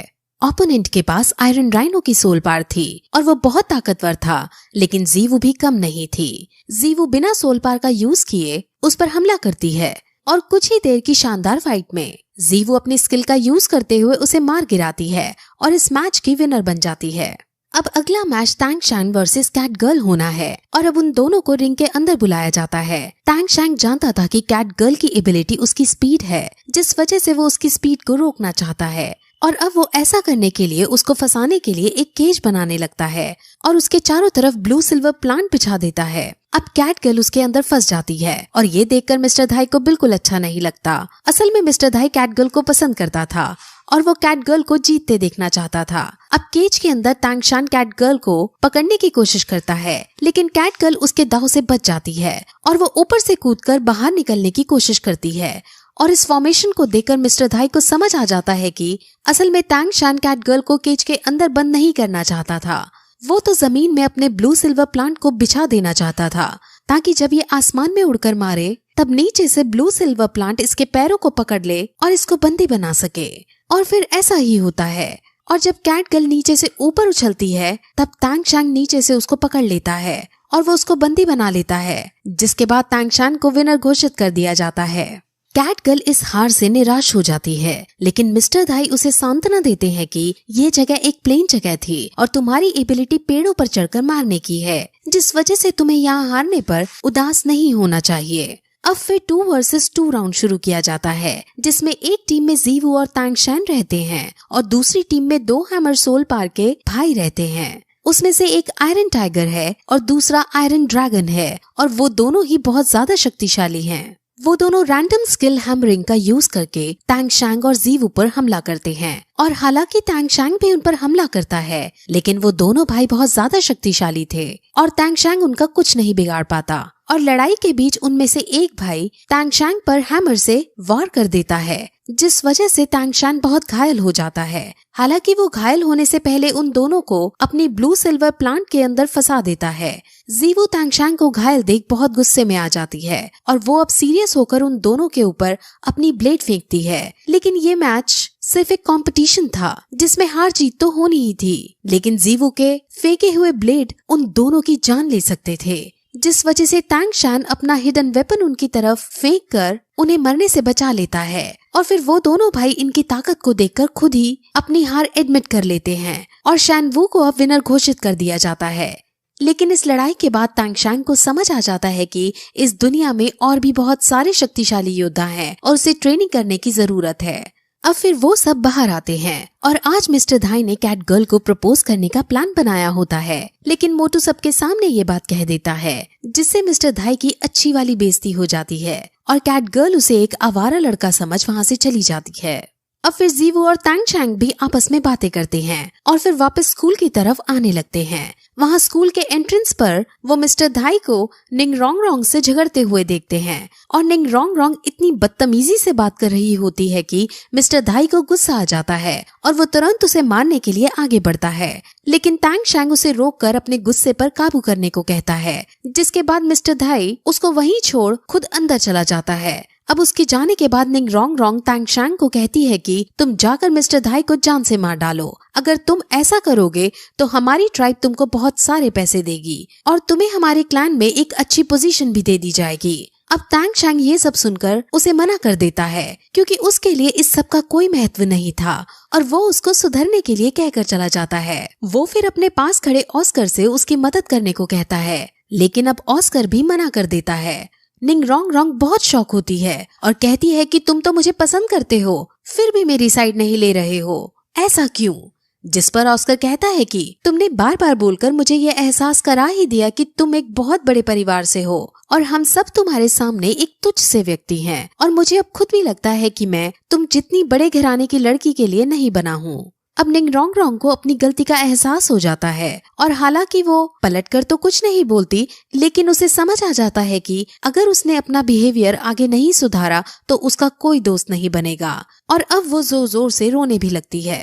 अब अगले दिन फिर से सभी बच्चे स्कूल के अंदर एक लाइन में खड़े होते हैं और वहाँ फिर से ऑस्कर आने में लेट हो जाता है, और जब वो आता है तो डीन उस पर गुस्सा करने ही वाला होता है कि तभी ऑस्कर खुश होते हुए उन्हें ये बताता है कि मैंने आज सुबह ट्रेनिंग की थी और आज मेरी सोल पार 30th रैंक पर पहुंच गई है। अब ये सुनकर डीन बहुत खुश होते हैं और बाकी बच्चे भी उसे कांग्रेट्स कहते हैं, क्योंकि फूड सोल पार को रैंक 30 पर पहुंचना बहुत मुश्किल वाली बात थी। अब रैंक 30 से आगे बढ़ने के लिए उसे अपनी सोल पार में स्पिरिट रिंग ऐड करनी है और इसीलिए उसे एक बीस्ट को मारना है। इसीलिए डीन उन सबको ये ऑर्डर देता है कि तुम सब आज जंगल जाकर बीस्ट को मारोगे ताकि ये उसके अंदर से स्पिरिट रिंग को हासिल कर सके। अब वो इस बात की सेलिब्रेशन के लिए ऑस्कर से सबको एक एक सॉसेज देने को कहता है और वो खुश होकर सॉसेज बनाने लगता है, लेकिन कोई भी उसका सॉसेज नहीं खाना चाहता था। लेकिन जब उसका सॉसेज बनकर रेडी हो जाता है तो अब सबसे पहले निंग रोंग रोंग उसके सामने आती है और उसके दोनों सॉसेज खा लेती है, और ये देखकर सब बहुत शॉक होते हैं। अब फिर वहाँ मिस्टर जाओ भी आते हैं और वही इनको जंगल ले जाने वाले हैं। अब सब मिस्टर जाओ की गाइडेंस में जंगल के अंदर शिकार करना चालू करते हैं, लेकिन उन्हें अभी कोई पीस दिखाई नहीं देता। वहाँ एक जगह ऐसी भी आती है जहाँ ऑस्कर चलते चलते खाई में गिरने लगता है, लेकिन निंग रोंग रोंग उसे बचा लेती है और अब निंग रोंग रोंग की तरफ से भी हमें एक रोमांटिक एंगल देखने को मिलता है। अब जंगल में घूमते घूमते वो दूसरे टाउन में आ जाते हैं और वो यहाँ एक रात रुकने का डिसाइड करते हैं। फिर वो सब इस टाउन के अंदर एक रेस्टोरेंट के अंदर खाना खाने लगते हैं और वहाँ एक और स्कूल के बच्चे खाना खाने आते हैं। उस स्कूल के बच्चे बहुत शरारती थे और उनको हमेशा कोई ना कोई पंगा चाहिए ही होता है। श्रेक स्कूल वाले बच्चे भी समझ जाते हैं कि अब यहाँ पंगा होने वाला है। दूसरे स्कूल के बच्चे पहले तो उनके ऊपर वेटर का खाना गिराने की कोशिश करते हैं, लेकिन टैंग शैंग अपनी तेज स्पीड का परिचय देते हुए उस खाने को रोक देता है। और फिर वो स्कूल वाले बच्चे मिस्टर धाई के पैर में चोट मारने की कोशिश करते हैं, लेकिन मिस्टर धाई खुद इतने स्ट्रॉन्ग थे कि दूसरे स्कूल वाले बच्चों को ही चोट लग जाती है। अब दूसरे स्कूल का लीडर खड़ा होता है और उनके स्कूल के बारे में उनसे पूछता है, और जब उन्हें उनके स्कूल का नाम पता चलता है तो वो उन पर बहुत हंसते हैं, क्योंकि वो बच्चे जिस स्कूल से थे वो बहुत अमीरों वाला स्कूल था। अब फिर उनमें लड़ाई होने लगती है, जिसमें स्कूल के बच्चे श्रेक स्कूल के बच्चों से लड़ते हैं, लेकिन श्रेक स्कूल की जीवू ही उन पर भारी पड़ने लगती है और अब दूसरे स्कूल के लीडर को भी गुस्सा आ जाता है और अब दोनों स्कूल के बच्चे एक दूसरे को गुस्से से देखते हैं। और इसी के साथ ये एपिसोड यहीं खत्म हो जाता है। अब जैसा कि लास्ट एपिसोड में हमने देखा कि श्रेक स्कूल के बच्चे दूसरे स्कूल के बच्चों से लड़ रहे थे और दूसरे स्कूल के बच्चों का लीडर अब गुस्से में आकर अपनी स्पिरिट सोल को निकाल लेता है और अब उन दोनों में सीरियस वाली लड़ाई होने लगती है। दूसरे स्कूल के लीडर के पास ब्लैक टर्टल की स्पिरिट सोल है। टैंग शैन और बाकी सबको लगता है कि इसकी डिफेंस टाइप की स्पिरिट सोल है और अब इसी के हिसाब से उसको हराने की प्लानिंग बनाते हैं और फिर सब एक साथ उस पर अटैक करने की कोशिश करते हैं, लेकिन वो उनके सभी अटैक से बच जाता है और उनके ऊपर हंसता है। श्रेक स्कूल के बच्चे अलग अलग तरीकों को अपनाकर उसे हराने की कोशिश करते हैं, लेकिन वो उसे नहीं हरा पा रहे होते और अब उसको भी गुस्सा आ जाता है और वो उनको बर्फ से जमाने की कोशिश करने लगता है। और यहाँ जो टैंग शैंग को मिसअंडरस्टैंडिंग थी कि ये सिर्फ डिफेंस करेगा, वो टूट जाती है क्योंकि वो अब अटैक भी करने लगता है। अब श्रेक स्कूल के बच्चे बुरी तरह हारने लगते हैं, लेकिन तभी वहाँ मिस्टर जाओ आ पहुँचते हैं। मिस्टर जाओ श्रेक स्कूल के सभी बच्चों को कमरे के अंदर सोने के लिए भेज देते हैं और फिर खुद उस लीडर के सामने जाते हैं। लीडर उनका भी मजाक उड़ाने लगता है, जिस पर मिस्टर जाओ बिना स्पिरिट सोल का यूज किए ही उसको पीटने लगते हैं और लीडर अपनी फुल पावर का यूज करके भी उनसे नहीं जीत पाता और मार खाकर एक डस्टबिन में गिर जाता है। अब फिर उसको पीटकर मिस्टर जाओ बाकी बच्चों के पास जाता है और वहाँ उन्हें कल जंगल में फिर से चलने को बोलता है। वहाँ पर वो निंग रोंग रोंग से भी पूछते हैं कि आखिर तुमने अपनी स्पिरिट सोल क्यों नहीं यूज की, जिस पर वो बताती है कि मैं राइट टाइम का इंतजार कर रही थी। असल में प्लानिंग के अनुसार उनको मिस्टर धाई के स्पिरिट रिंग के यूज करने के बाद अपने स्पिरिट सोल को यूज करना था, लेकिन मिस्टर धाई को सेकंड स्पिरिट रिंग को यूज करने का मौका ही नहीं मिल पाया। असल में निंग रोंग रोंग अब सुधर गई थी और वो श्रेक स्कूल के बाकी बच्चों के साथ दोस्ती करना चाहती थी क्योंकि उसे ऑस्कर की बात समझ आ गई थी। अब अगले दिन वो सब फिर से जंगल में जाते हैं जहाँ उन्हें फिर से अजीब अजीब से बहुत सारे क्रीचर्स नजर आते हैं और वो सब मिस्टर जाओ की प्लानिंग के अनुसार आगे बढ़ते हैं। और अब आगे बढ़ने पर उन्हें एक बहुत खतरनाक बीस्ट नजर आता है। ये एक बहुत बड़ा स्नेक है और इसका नाम millennium phoenix tail crest serpent है। ये 1000 साल से भी पुराना सांप है, जिस वजह से ये बहुत ज्यादा शक्तिशाली है। असल में जो बीस्ट जितना ज्यादा पुराना होता है वो उतना ज्यादा शक्तिशाली होता है। अब वो सब इसको मारने का डिसाइड करते हैं क्योंकि अगर इसके अंदर की स्पिरिट रिंग ऑस्कर को मिल जाती है तो वो बहुत शक्तिशाली हो जाएगा। अब वो सभी टीम वर्क के साथ इसको मारने की प्लानिंग करते हैं और फिर प्लान के अनुसार उस पर अपना अपना अटैक करते हैं और फाइनली काफी स्ट्रगल के बाद वो उसको घायल करके नीचे गिराने में कामयाब हो जाते हैं। अब ऑस्कर को उसको जान से मार के उसके अंदर की स्पिरिट रिंग हासिल करनी थी और वो अपने चाकू से इसको मारने के लिए आगे बढ़ता है, लेकिन तभी सी वो उससे पूछती है कि क्या हम इसको जिंदा नहीं छोड़ सकते, जिस पर तांग शैंग उसे समझाता है कि ये प्रकृति का नियम है। इस संसार में जो ज्यादा ताकतवर होता है वो कम ताकतवर को मार ही देता है, क्योंकि अगर हम इससे कम ताकतवर होते तो हम इसकी जगह जमीन पर लेटे होते, तो ये भी हमें जिंदा नहीं छोड़ता। अब फिर ऑस्कर आगे बढ़कर उसे मारने लगता है कि तभी वहाँ एक दादी और उसकी पोती आ पहुँचते हैं और उन सबसे कहते हैं कि इस जानवर को पहले हमने देखा था और हमने इस पर वार भी किया था। हमने पहले इसके पेट पर अटैक करके इसे घायल कर रखा था और तांग शैंग के चेक करने पर वहाँ उन्हें 3 निशान भी मिल जाते हैं। असल में दादी अम्मा उसकी स्पिरिट रिंग को अपनी पोती को देना चाहती थी जिससे वो स्ट्रॉन्ग बन सके, लेकिन मिस्टर जाओ उसकी बात नहीं मानना चाहता। असल में दादी और दादा यानी दादी के पति बहुत ज्यादा स्ट्रॉन्ग हैं।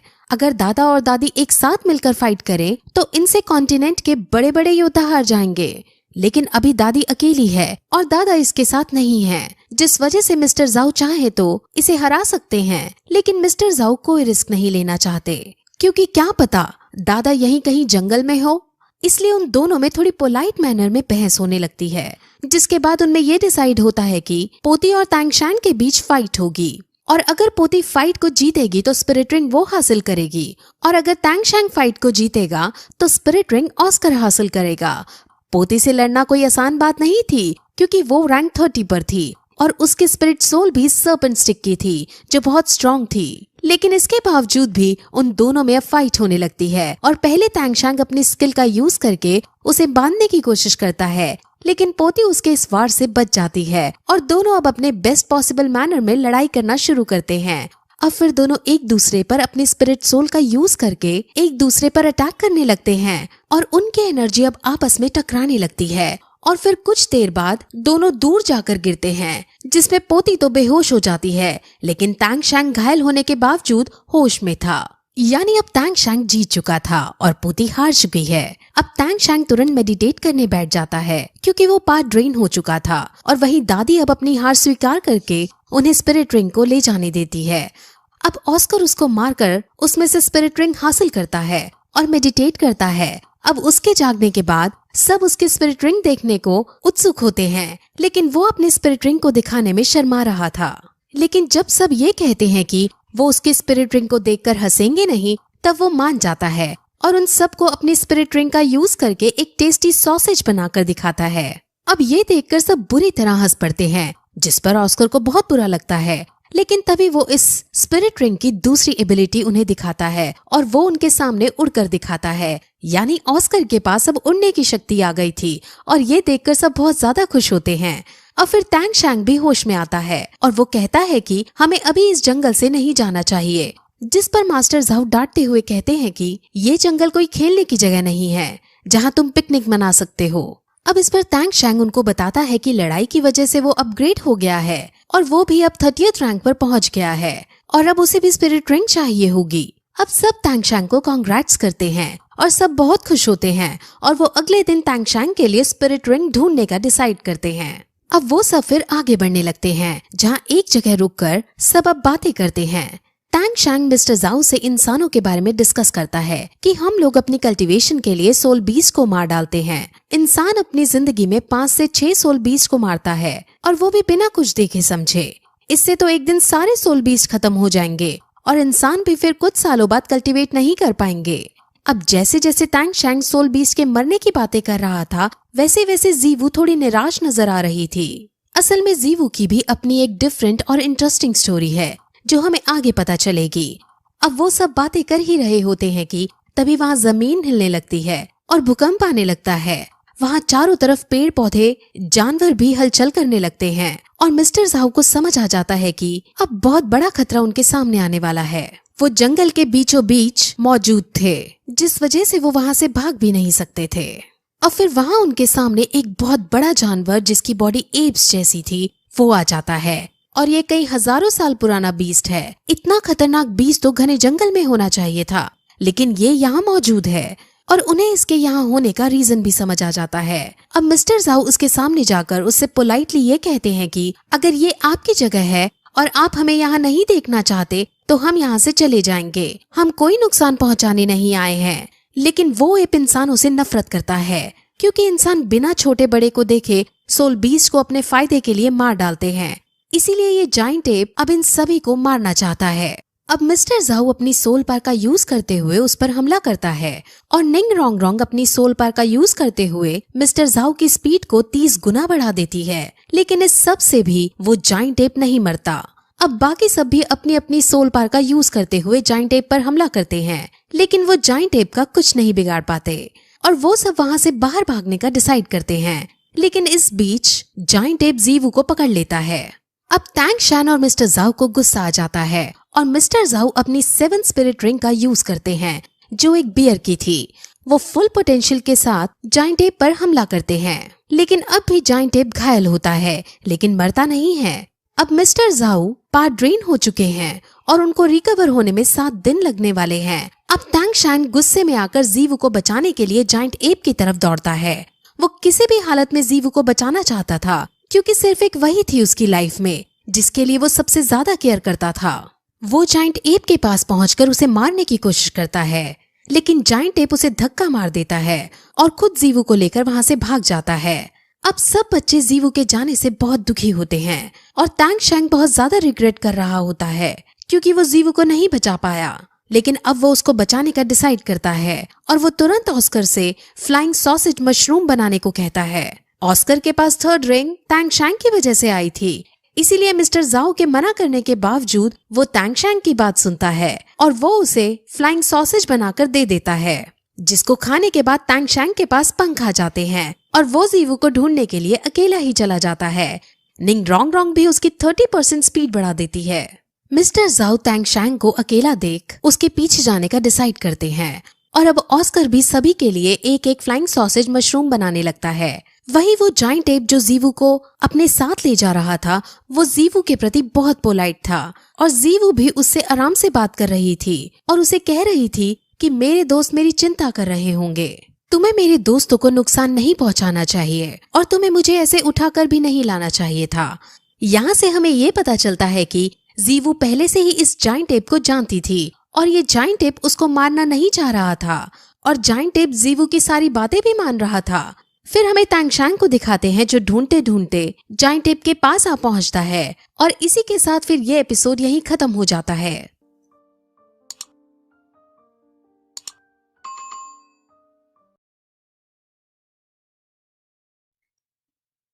जैसा कि लास्ट एपिसोड में हमने देखा कि टैंग शैंग जीवू को बचाने के लिए उस एप के पीछे जाने लगता है। वहां जाते वक्त उसे रास्ते में एक बहुत बड़ी मकड़ी नजर आती है जो उस पर हमला कर देती है। वो मकड़ी बहुत ज्यादा स्ट्रॉन्ग थी और वो कई हजारों साल पुरानी थी। इस मकड़ी को मारना बहुत मुश्किल था क्योंकि खुद ये एक जहरीली मकड़ी है, जिसकी वजह से अगर टैंग शैंग उस पर पॉइजन छोड़ता है तो मकड़ी पर इसका कोई असर नहीं होगा।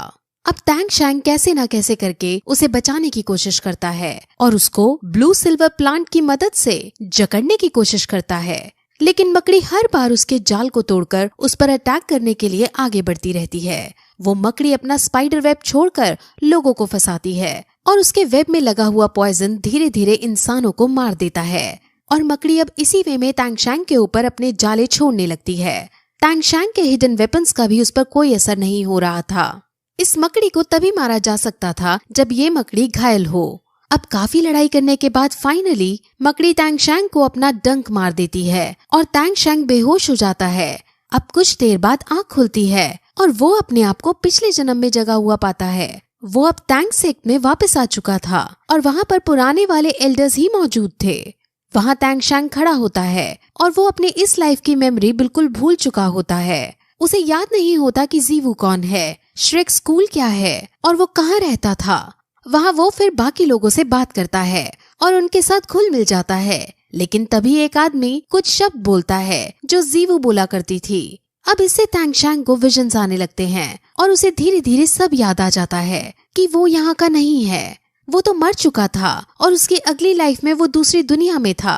वो समझ जाता है कि वो यहाँ बिलोंग नहीं करता, इसीलिए वो फिर से सुसाइड करने की कोशिश करता है। एल्डर्स उसे ऐसा ना करने को कहते हैं और कहते हैं कि तुम चाहो तो यहाँ रह सकते हो। लेकिन टैंग शैंग को जीवू को बचाने के लिए वापस जाना था, इसीलिए वो सुसाइड कर लेता है। और तभी फिर से उसकी आंख उसी जगह पर खुलती है जहाँ वो मकड़ी से लड़ रहा था।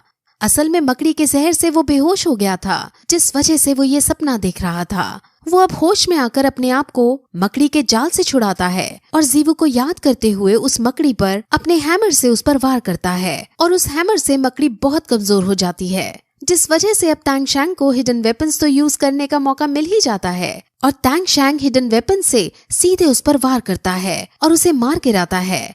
अब ऐसा करने से फिर से वो पावर ड्रेन हो गया था, जिस वजह से वो मेडिटेट करने बैठ जाता है। अब वहाँ तुरंत वो दादी और उसकी पोती आ जाते हैं। इस बार दादी के साथ दादा भी मौजूद है और वो दादा दादी अपनी पोती के लिए इस मकड़ी को ढूंढ रहे थे। लेकिन आज दूसरी बार टैंग शैंग ने पोती का शिकार छीन लिया है, जिस वजह से दादा दादी दोनों को बहुत गुस्सा आता है। हालांकि ये मकड़ी बहुत स्ट्रांग थी और इसको मारने के लिए दादा दादी दोनों को अपनी फुल स्ट्रेंथ का यूज करना पड़ता, जबकि टैंग शैंग ने इसे अकेले ही मार गिराया था। इस बात से दादा बहुत शॉक होते हैं, लेकिन वो अपनी पोती के गुनहगार को इस तरह से जाने नहीं दे सकते थे, इसलिए अब वो अपना दिमाग चलाते हैं। वो उसके सामने दो चॉइस रखते हैं, जिसमें से पहली तो ये कि वो टैंग शैंग को जिंदा छोड़ देंगे, लेकिन टैंग शैंग को उनके परिवार में शामिल होना होगा। और दूसरी चॉइस ये कि अगर टैंग शैंग पहली चॉइस को नहीं मानेगा तो वो पोती के सोल बीस्ट को चुराने के जुर्म में मारा जाएगा। अब टैंग शैंग उनकी पहली चॉइस को मान जाता है, जिसमें वो लेकिन अपनी एक शर्त रखता है। वो कहता है कि मैं आपके परिवार में शामिल होने को तैयार हूँ, लेकिन आपको मेरे साथ चलकर मेरी मदद करनी होगी और जीवू को जाइंट एप से बचाना होगा। अब जाइंट एप का नाम सुनकर दादा दादी दोनों उसे मना कर देते हैं, क्योंकि जाइंट एप बहुत ज्यादा शक्तिशाली था और सोल लैंड का सबसे बड़ा ग्रैंड मास्टर भी उसको नहीं हरा सकता था। इसलिए वो उसकी शर्त को ठुकरा देते हैं, जिसके बाद टैंग शैंग भी उनसे ये कह देता है कि अगर तुम मेरी शर्त नहीं मान रहे हो तो मैं भी तुम्हारे परिवार में शामिल नहीं होऊंगा। अब दादा को गुस्सा आ जाता है और वो उससे लड़ने के लिए आगे बढ़ने लगते हैं, लेकिन तभी वहाँ मिस्टर जाओ के साथ बाकी बच्चे आ जाते हैं और दादा दादी को रोकते हैं। वो उनसे बातें करके उन्हें समझाने की कोशिश करते हैं कि टैंग शैंग ने अपनी जान बचाने के लिए इस मकड़ी को मारा था, लेकिन जब वो नहीं मानता तब मिस्टर जाओ दादा को अकेले में ले जाते हैं और उसे बताते हैं कि टैंग शैंग ग्रैंड मास्टर का डिसाइपल है।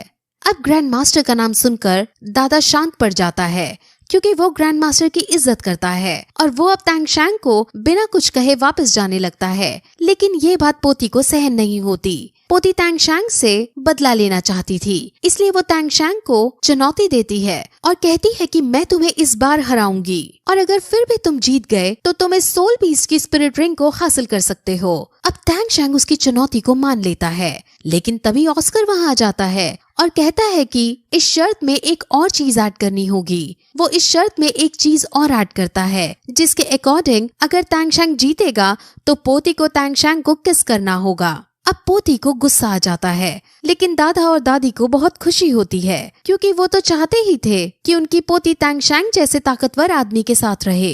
अब उनके बीच एक कंपटीशन रखा जाता है, जिसके अंदर उन दोनों को 20 मीटर दूर खड़े पेड़ पर निशाना लगाना था। उनको 16-16 ब्लेड दिए जाएंगे और उनको एक ब्लेड में लीवर्स को फंसाकर इस वे में फेंकना है कि वो हवा में ब्लेड पहले लीव्स को कैच करे और फिर पेड़ पर जाकर लगे। अब फिर कंपटीशन स्टार्ट होता है और पोती अपने ब्लेड्स फेंकती है, जिसमें वो हर एक ब्लेड में एक पत्ता फंसा लेती है और उसके सारे ब्लेड्स पेड़ पर जाकर लगते हैं। अब वो बहुत ज्यादा खुश होती है और टैंग शैंग की तरफ देखकर एटीट्यूड में कहती है कि तुम डर गए हो क्या, जो अभी तक अपने ब्लेड नहीं फेंके हैं। जिस पर उसके दादा उसे बताते हैं कि जब तुम अपने ब्लेड फेंक रही थी उसी वक्त तैंगशैंग ने भी फेंके थे और तैंगशैंग की स्पीड इतनी तेज थी कि तुम उसे देख भी नहीं पाई और तैंगशैंग के ब्लेड में 10-10 पत्ते फंसे हैं। अब ये सुनकर पोती बहुत उदास हो जाती है क्योंकि वो ये कंपटीशन हार चुकी थी। अब तैंगशैंग उसके पास जाता है और उसे संभालता है और कहता है कि तुम्हें निराश नहीं होना चाहिए क्योंकि मैं इस वेपन्स की प्रैक्टिस 9 सालों से कर रहा हूँ और मेरे इस वेपन्स का नाम हिडन सीक्रेट वेपन है। वो इसके बारे में उसे और बताता है और कहता है कि अगर तुम ये सीखना चाहती हो तो मैं तुम्हें सिखा सकता हूँ। अब पोती तैंगशैंग के इतने पोलाइट नेचर को देखकर उससे इम्प्रेस हो जाती है। तैंगशैंग उसे अपने सीक्रेट वेपन्स भी गिफ्ट के रूप में देता है और पोती अब बहुत खुश होती है। वो फिर उसे जल्दी से किस करके शर्माते हुए वहाँ से चली जाती है। अब तैंगशैंग फिर उस मकड़ी की स्पिरिट रिंग हासिल करता है। इस मकड़ी का नाम ह्यूमन फेस डेमन स्पाइडर है। वहीं शहर के स्कूल में हम ग्रैंड मास्टर को देखते हैं जो तैंगशैंग के बारे में ही सोच रहे थे और उन्हें उसकी याद भी आ रही थी। अब अगले दिन तैंगशैंग के पिता तैंग हाओ उस जगह आते हैं जहाँ तैंगशैंग ने मकड़ी से लड़ाई की थी और वहाँ वो बहुत सारी ब्लू सिल्वर प्लांट को देखते हैं और अपने बेटे की काबिलियत पर बहुत गर्व महसूस करते हैं। वहाँ से वो एक जगह जाता है जहाँ हर तरफ तबाही मची हुई थी। वहाँ कुछ ब्लू सिल्वर प्लांट्स भी मौजूद थे और वहाँ से वो अपने पुराने दिनों को याद करता है। और अब हमें तैंग हाओ की ब्लैक स्टोरी पता चलती है। तैंग हाओ अपनी सुंदर सी बीवी और अपने इन्फेंट बेबी के साथ इसी जगह पर खड़े थे और वो किसी से बचकर कहीं भाग रहे थे। तैंग हाओ अपने हैमर का यूज करके अपने बीवी बच्चों को बचाने की कोशिश कर रहे थे। तैंग हाओ बहुत ज्यादा शक्तिशाली थे और वो अपनी बीवी को किसी भी कीमत पर बचाना चाहते थे। उसकी बीवी का नाम यिन है और उसके पीछे ग्रेट सोल लैंड मास्टर पड़ा हुआ है। तैंग हाओ अब उस सोल लैंड मास्टर से लड़ता है और तैंग हाओ उस सोल लैंड मास्टर को घायल करके अपनी बीवी को यहाँ से भाग जाने को कहता है। लेकिन सोल लैंड मास्टर फिर से उस पर अटैक कर देता है और वो अपनी फुल स्ट्रेंथ में उस पर वार करता है। लेकिन इस बार भी तैंग हाओ उसके वार से बच जाता है और फिर से भागने लगता है। लेकिन थोड़ी देर चलने पर अब वहाँ और भी सोल लैंड मास्टर आते हैं और वहाँ अब उन सोल लैंड मास्टर को आदेश देने वाला आदमी भी आ जाता है जो पूरे कॉन्टिनेंट में सबसे ज्यादा ताकतवर इंसान है। वो उनसे कहता है कि तुम दोनों ने एक दूसरे से प्यार करके अच्छा नहीं किया क्योंकि ये भगवान के नियम के विरुद्ध है। जिस पर तैंग हाओ ये कहकर उसकी बात को इग्नोर करता है कि तुम कौन होते हो जो हमें भगवान के नियमों के बारे में बताओ।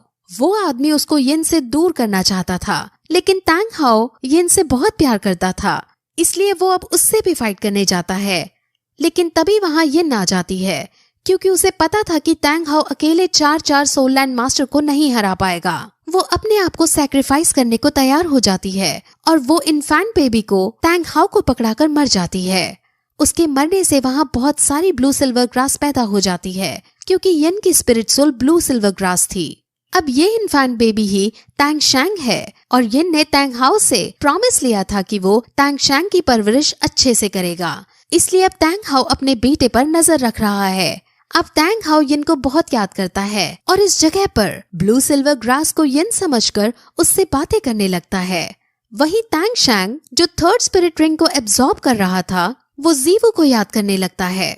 उसे स्पिरिट रिंग को एब्जॉर्ब करने में बहुत ज्यादा दिक्कत हो रही थी क्योंकि ये मकड़ी बहुत ज्यादा स्ट्रॉन्ग थी और तैंगशैंग इसको सहन नहीं कर पा रहा था। लेकिन अब अगर वो बीच में छोड़कर उठता है तो उसकी जान को खतरा हो सकता है। तभी वहाँ जीवू भागते भागते आ जाती है और उसको जिंदा देख सब बहुत ज्यादा खुश होते हैं।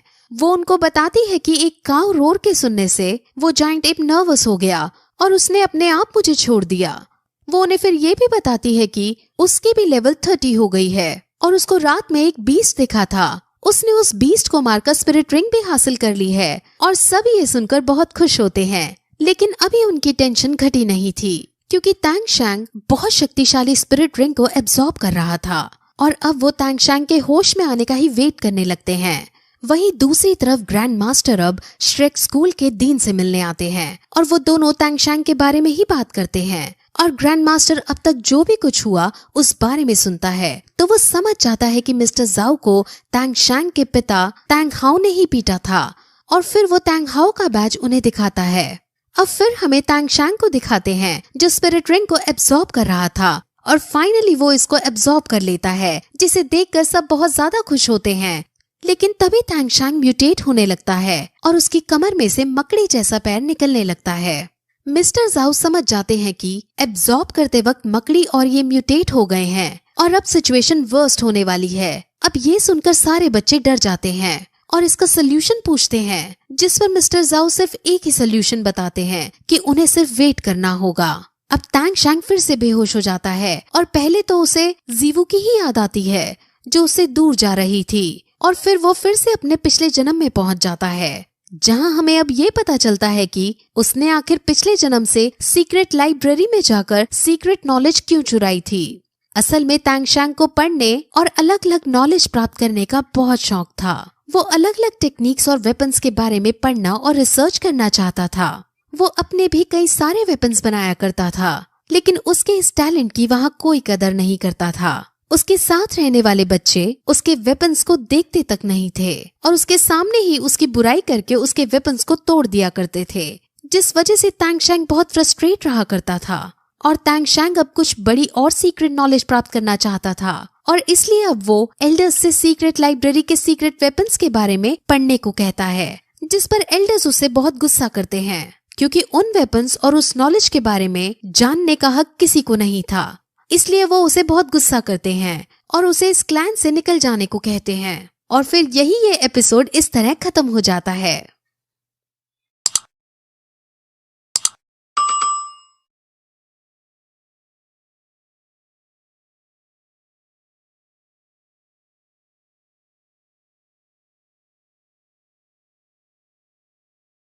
जैसा कि लास्ट एपिसोड में हमने देखा कि तैंगशैंग की स्पिरिट सोल म्यूटेट होने लगी थी और वो बेहोशी की हालत में चला गया था और वो अपने पिछले जन्म को याद कर रहा था कि कैसे लोग उसका मजाक उड़ाया करते थे और एल्डर्स ने भी उसको और ज्यादा नॉलेज प्राप्त करने से रोक दिया था।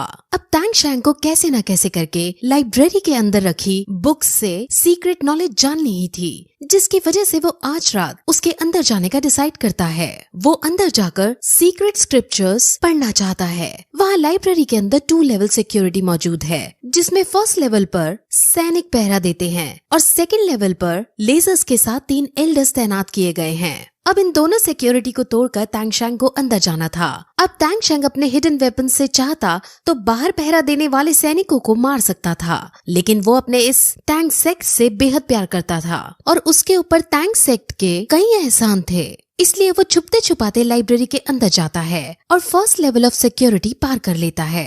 अब वो सीक्रेट स्क्रिप्चर्स को देखता है, जिसके आसपास कई सारे लेजर्स मौजूद हैं और 3 एल्डर्स भी इसकी रखवाली कर रहे हैं। अब तैंगशैंग कैसे न कैसे करके बाहर एक हलचल पैदा कर देता है, जिसको सुनकर तुरंत एल्डर्स उस हलचल की तरफ भाग जाते हैं और तैंगशैंग लेजर्स से बचते बचाते सीक्रेट स्क्रिप्चर्स को प्राप्त कर लेता है। अब जैसे ही वो सीक्रेट स्क्रिप्चर्स को खोलता है, वैसे ही वहाँ टैंग सेक्ट का एम्परर आ जाता है और उसको बताता है कि दुनिया वालों के लिए यहाँ लेवल 2 की सिक्योरिटी ही है, लेकिन किसी को नहीं पता कि असल में इसके अंदर लेवल 3 की भी सिक्योरिटी है।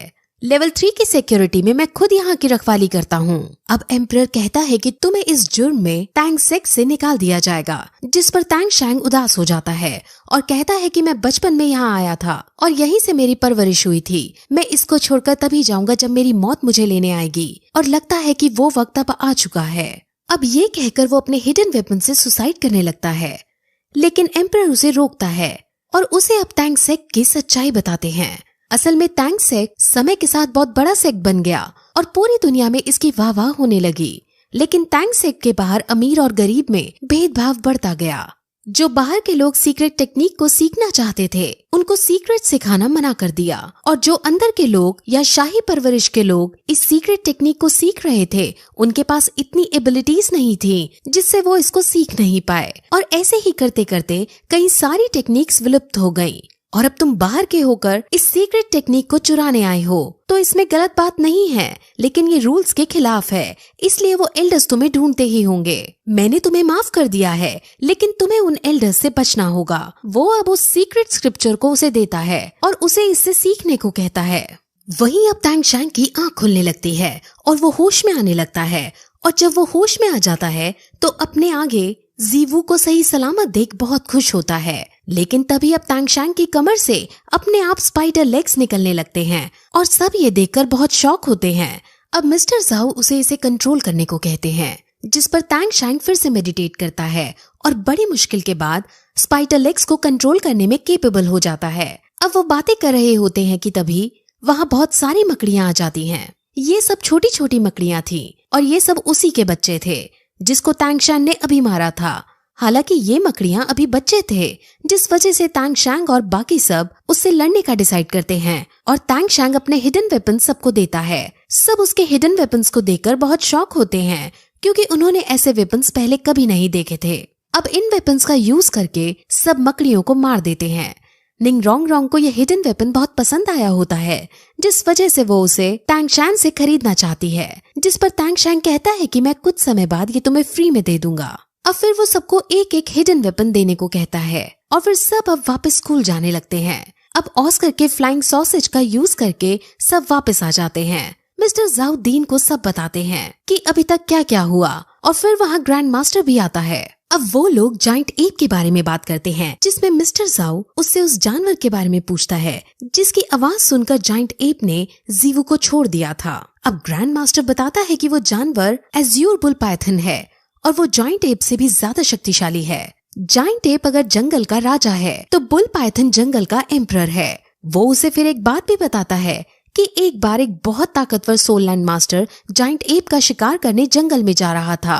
उसे अपनी एबिलिटीज पर पूरा यकीन था कि वो जाइंट एप को मार देगा। जाइंट एप एक लेक के अंदर पानी पी रहा था और वो जाइंट एप को देखकर उसे युद्ध के लिए ललकारता है, लेकिन तभी वहाँ लेक के अंदर से उसे एक बहुत भयानक आवाज आती है और वो आवाज एज्यूर बुल पाइथन की थी। बुल पाइथन इंसानों की आवाज भी बोल सकता है और वो उस वॉरियर को वहाँ से जाने को कहता है और वो वॉरियर फिर बिना कुछ सोचे अपनी जान बचाने के लिए वहाँ से भाग जाता है। वो असल में बुल पाइथन की ताकत के बारे में उन्हें समझा रहा था। अब फिर वो ऑस्कर के बारे में बात करते हैं कि वो बहुत टैलेंटेड बंदा है। असल में श्रेक स्कूल के अंदर सभी बहुत टैलेंटेड हैं और अब इसीलिए उनकी आगे की ट्रेनिंग के लिए ग्रैंड मास्टर खुद उनको सिखाने का डिसाइड करता है। अब वो ग्राउंड में सभी बच्चों को बुलाकर उनको ग्रैंड मास्टर से इंट्रोड्यूस कराता है और अब ग्रैंड मास्टर आज से उन सभी के टीचर बन जाते हैं। अब वो बातें कर ही रहे होते हैं कि तभी अचानक तांग शैंग की मकड़ी वाले लेग्स अनकंट्रोलेबल हो जाते हैं और उसके लेग्स इधर उधर वार करने लगते हैं। इस बीच एक डंक मोटू को भी लग जाता है, जिससे वो वहीं बेहोश होकर गिर जाता है। अब ग्रैंड मास्टर तुरंत तांग शैंग के पास जाते हैं और उसे गहरी सांस लेने को कहते हैं और कहते हैं कि तुम ये इमेजिन करो कि ये लेग्स तुम्हारी बोन्स हैं और फिर तुम अब इनको अपनी बॉडी के अंदर वापस लो, जिस पर अब तांग शैंग ऐसा ही करता है और फिर वो अपनी लेग्स पर काबू पा लेता है। अब वो तुरंत मोटू को ऑस्कर के कमरे में लेटाता है और ग्रैंड मास्टर और तांग शैंग वहाँ जाते हैं। ग्रैंड मास्टर तांग शैंग से इसके पॉइजन को वापस लेने को कहता है। तांग शैंग बहुत डरता है क्योंकि इस बीच मोटू की जान जाने का भी डर था, लेकिन अगर उसने पॉइजन वापस नहीं लिया तो भी मोटू जान से मरने वाला था। इसलिए वो ग्रैंड मास्टर की बात मानते हुए मोटू के शरीर से पॉइजन निकालने लगता है और कुछ देर में मोटू ठीक हो जाता है। अब तांग शैंग बाहर आता है और सबको अपनी कंडीशन बताता है कि शायद मैं अभी स्पिरिट रिंग को संभाल नहीं पा रहा हूँ। अब जीवू और तांग शैंग भी आपस में स्पिरिट रिंग के बारे में बातें करते हैं।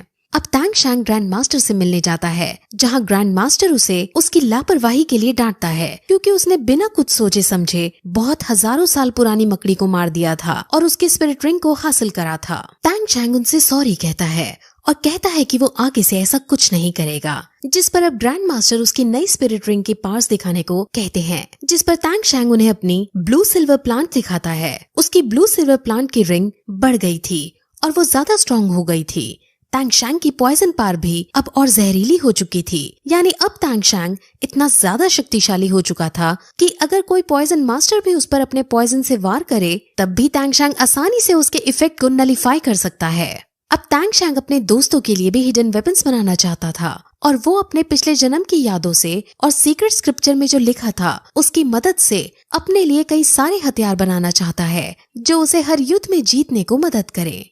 अब इसीलिए तांग शैंग इस शहर में अपना हथियारों का बिजनेस खोलने का डिसाइड करता है, क्योंकि अगर ये बिजनेस चल जाता है तो उसके पास बहुत सारे पैसे आएंगे और पैसे आने से वो अपने लिए अलग अलग तरह के वेपन्स बना पाएगा। अब फिर वो शहर की सबसे बड़ी लोहार की दुकान पर जाता है। वहाँ पर बहुत सारे लोहार हथियार बना रहे थे और सभी बहुत बड़े कारीगर थे।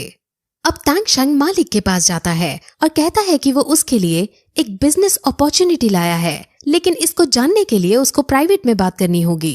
अब तांग शैंग और ओनर एक कमरे में जाने लगते हैं, जहाँ रास्ते में वो उन दो लोगों को, जिनका नाम आयरन ड्रैगन और आयरन टाइगर है, उन्हें देखता है। वो दोनों असल में ओनर के बेटे हैं और वो यहाँ के सबसे कुशल कारीगर हैं। अब तांग शैंग रूम में जाकर उन्हें कहता है कि मैं आपको 100 सोल कॉइन्स दूंगा और आपको मुझे यहाँ एक सीट देनी होगी, यानी मुझे यहाँ अपने औजार यूज करने देने होंगे और मैं उनसे बहुत अच्छे अच्छे हथियार बनाऊंगा, जिसे बेचकर जो प्रॉफिट आएगा वो हम शेयर करेंगे। अब उनको ये प्लान बहुत अच्छा लगता है, लेकिन वो तांग शैंग पर यकीन नहीं कर पा रहे थे कि ये बच्चा हथियार बना भी पाएगा या नहीं। इसीलिए वो उससे उसकी स्किल्स के बारे में पूछता है, जिसमें जब उन्हें उसकी रैंक 30 पता चलती है तो वो बहुत शॉक होते हैं। अब वहाँ वो दोनों बेटे भी आ जाते हैं और वो तांग शैंग को यहाँ देखकर बहुत खुश होते हैं और वो अपने पापा को बताते हैं कि इसकी एक पार्टनर तो हमें जान से मारने वाली थी, लेकिन इसने ही हमको बचाया था और ये बहुत ताकतवर इंसान है। अब ये सुनकर ओनर बहुत खुश हो जाता है और उसके साथ इस बिजनेस को करने के लिए मान जाता है। अब फिर वो वापस स्कूल आता है, जहाँ उसे जीवू दिखती है और वो दोनों एक दूसरे के साथ हमेशा रहने का वादा करते हैं और वो दोनों एक दूसरे के बहुत नजदीक भी आ जाते हैं। लेकिन तभी वहाँ उन्हें निंग रोंग रोंग की आवाज आती है और वो एम्बैरेस होकर वापस स्कूल की तरफ जाने लगते हैं। आज ये लोग तांग शैंग के रैंक 30 पर पहुँचने की पार्टी करते हैं और सब बहुत मस्ती करते हैं। अगले दिन ग्रैंड मास्टर खुद उन सब के लिए ब्रेकफास्ट बनाता है और फिर सब ग्राउंड में आकर एक लाइन में खड़े होते हैं और वहाँ पर अब ग्रैंड मास्टर उन्हें कहता है कि अब तुम लोगों की इंटेंस ट्रेनिंग शुरू होगी। वो मिस्टर दाई को अपने पास बुलाते हैं और कहता है कि तुम्हें इन सब से बारी बारी से फाइट करनी है, लेकिन तुम्हें ध्यान रखना है कि किसी को चोट ना पहुँचे। और जब तुम तांग शैंग से फाइट करो तो तांग शैंग तुम्हारे साथ थर्ड स्पिरिट रिंग को यूज नहीं करेगा। अब ये सुनकर मिस्टर दाई कहता है कि तांग शैंग अपनी थर्ड स्पिरिट रिंग का यूज कर सकता है, क्योंकि मैं उसे उसकी थर्ड स्पिरिट रिंग के साथ भी हरा दूंगा। लेकिन ग्रैंड मास्टर उसे मना करता है और कहता है कि अगर तांग शैंग ने मकड़ी वाली पार को यूज किया तो तुम जिंदा नहीं बच पाओगे। अब ये सुनकर सब हंसने लगते हैं, लेकिन मिस्टर दाई ग्रैंड मास्टर से जिद करता है तो ग्रैंड मास्टर तांग शैंग को थर्ड स्पिरिट रिंग का यूज करने की परमिशन दे देता है और अब उन दोनों में फाइट शुरू होती है और उसमें स्पाइडर वेब बनाकर मिस्टर दाई को फंसा देता है और उससे निकलने के चक्कर में उसके शरीर में पॉइजन फैलने लगता है।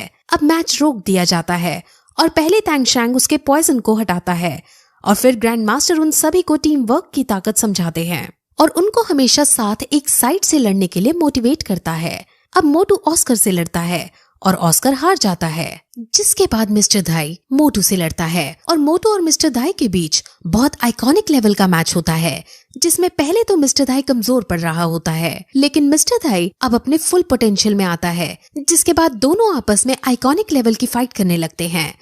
अब उनकी फाइट को देखकर ग्रैंड मास्टर जीवू से अपनी थर्ड स्पिरिट रिंग को दिखाने को कहता है, जिस पर जीवू और तांग शैंग अब आपस में लड़ाई करते हैं। तांग शैंग उसे स्पाइडर वेब में फंसाने की कोशिश करता है, लेकिन जीवू बहुत फास्ट है और उसके पास बहुत स्ट्रेंथ भी है, जिस वजह से वो उससे बचती हुई तांग शैंग पर अटैक करती है और जोर से पकड़ लेती है, जिस वजह से जब तांग शैंग फिर से स्पाइडर वेब का यूज करता है तो वो दोनों ही अब स्पाइडर वेब में फंस जाते हैं और उनके बीच फिर से बहुत रोमांटिक एंगल बन जाता है। वहीं मिस्टर दाई और मोटू में से कोई हार जीत नहीं रहा होता, इसलिए उनके मैच को रुकवा दिया जाता है। अब वो उन सबकी फाइटिंग में कमियां निकालते हैं और उनकी कमियों को उनको बताकर आगे से और ज्यादा ध्यान रखने को कहते हैं। और अब जीवू की बारी आती है और अब जीवू की कोई कमी ग्रैंड मास्टर को नजर नहीं आती, जिससे सब बहुत ज्यादा शॉक होते हैं। अब वो जीवू को थर्ड स्पिरिट रिंग के बारे में बताते हैं कि इसकी थर्ड स्पिरिट रिंग की वजह से इसके पास हजारों साल पुरानी लाइटनिंग स्पीड के रैबिट की ताकत आ गई है और इस टेक्निक का यूज करके ये अपने आप को हवा में टेलीपोर्ट भी कर सकती है। अब क्योंकि सभी ने कोई ना कोई गलती की थी, इसलिए सबको पनिशमेंट दी जाती है और उन्हें पत्थरों से भरा बैग उठाकर चक्कर लगाने थे। जिसने गलती नहीं की थी वो भी चक्कर लगाते हैं, क्योंकि वो अपने दोस्तों को पनिशमेंट खाते नहीं देख सकते थे। और फिर यही इस तरह ये एपिसोड खत्म हो जाता है।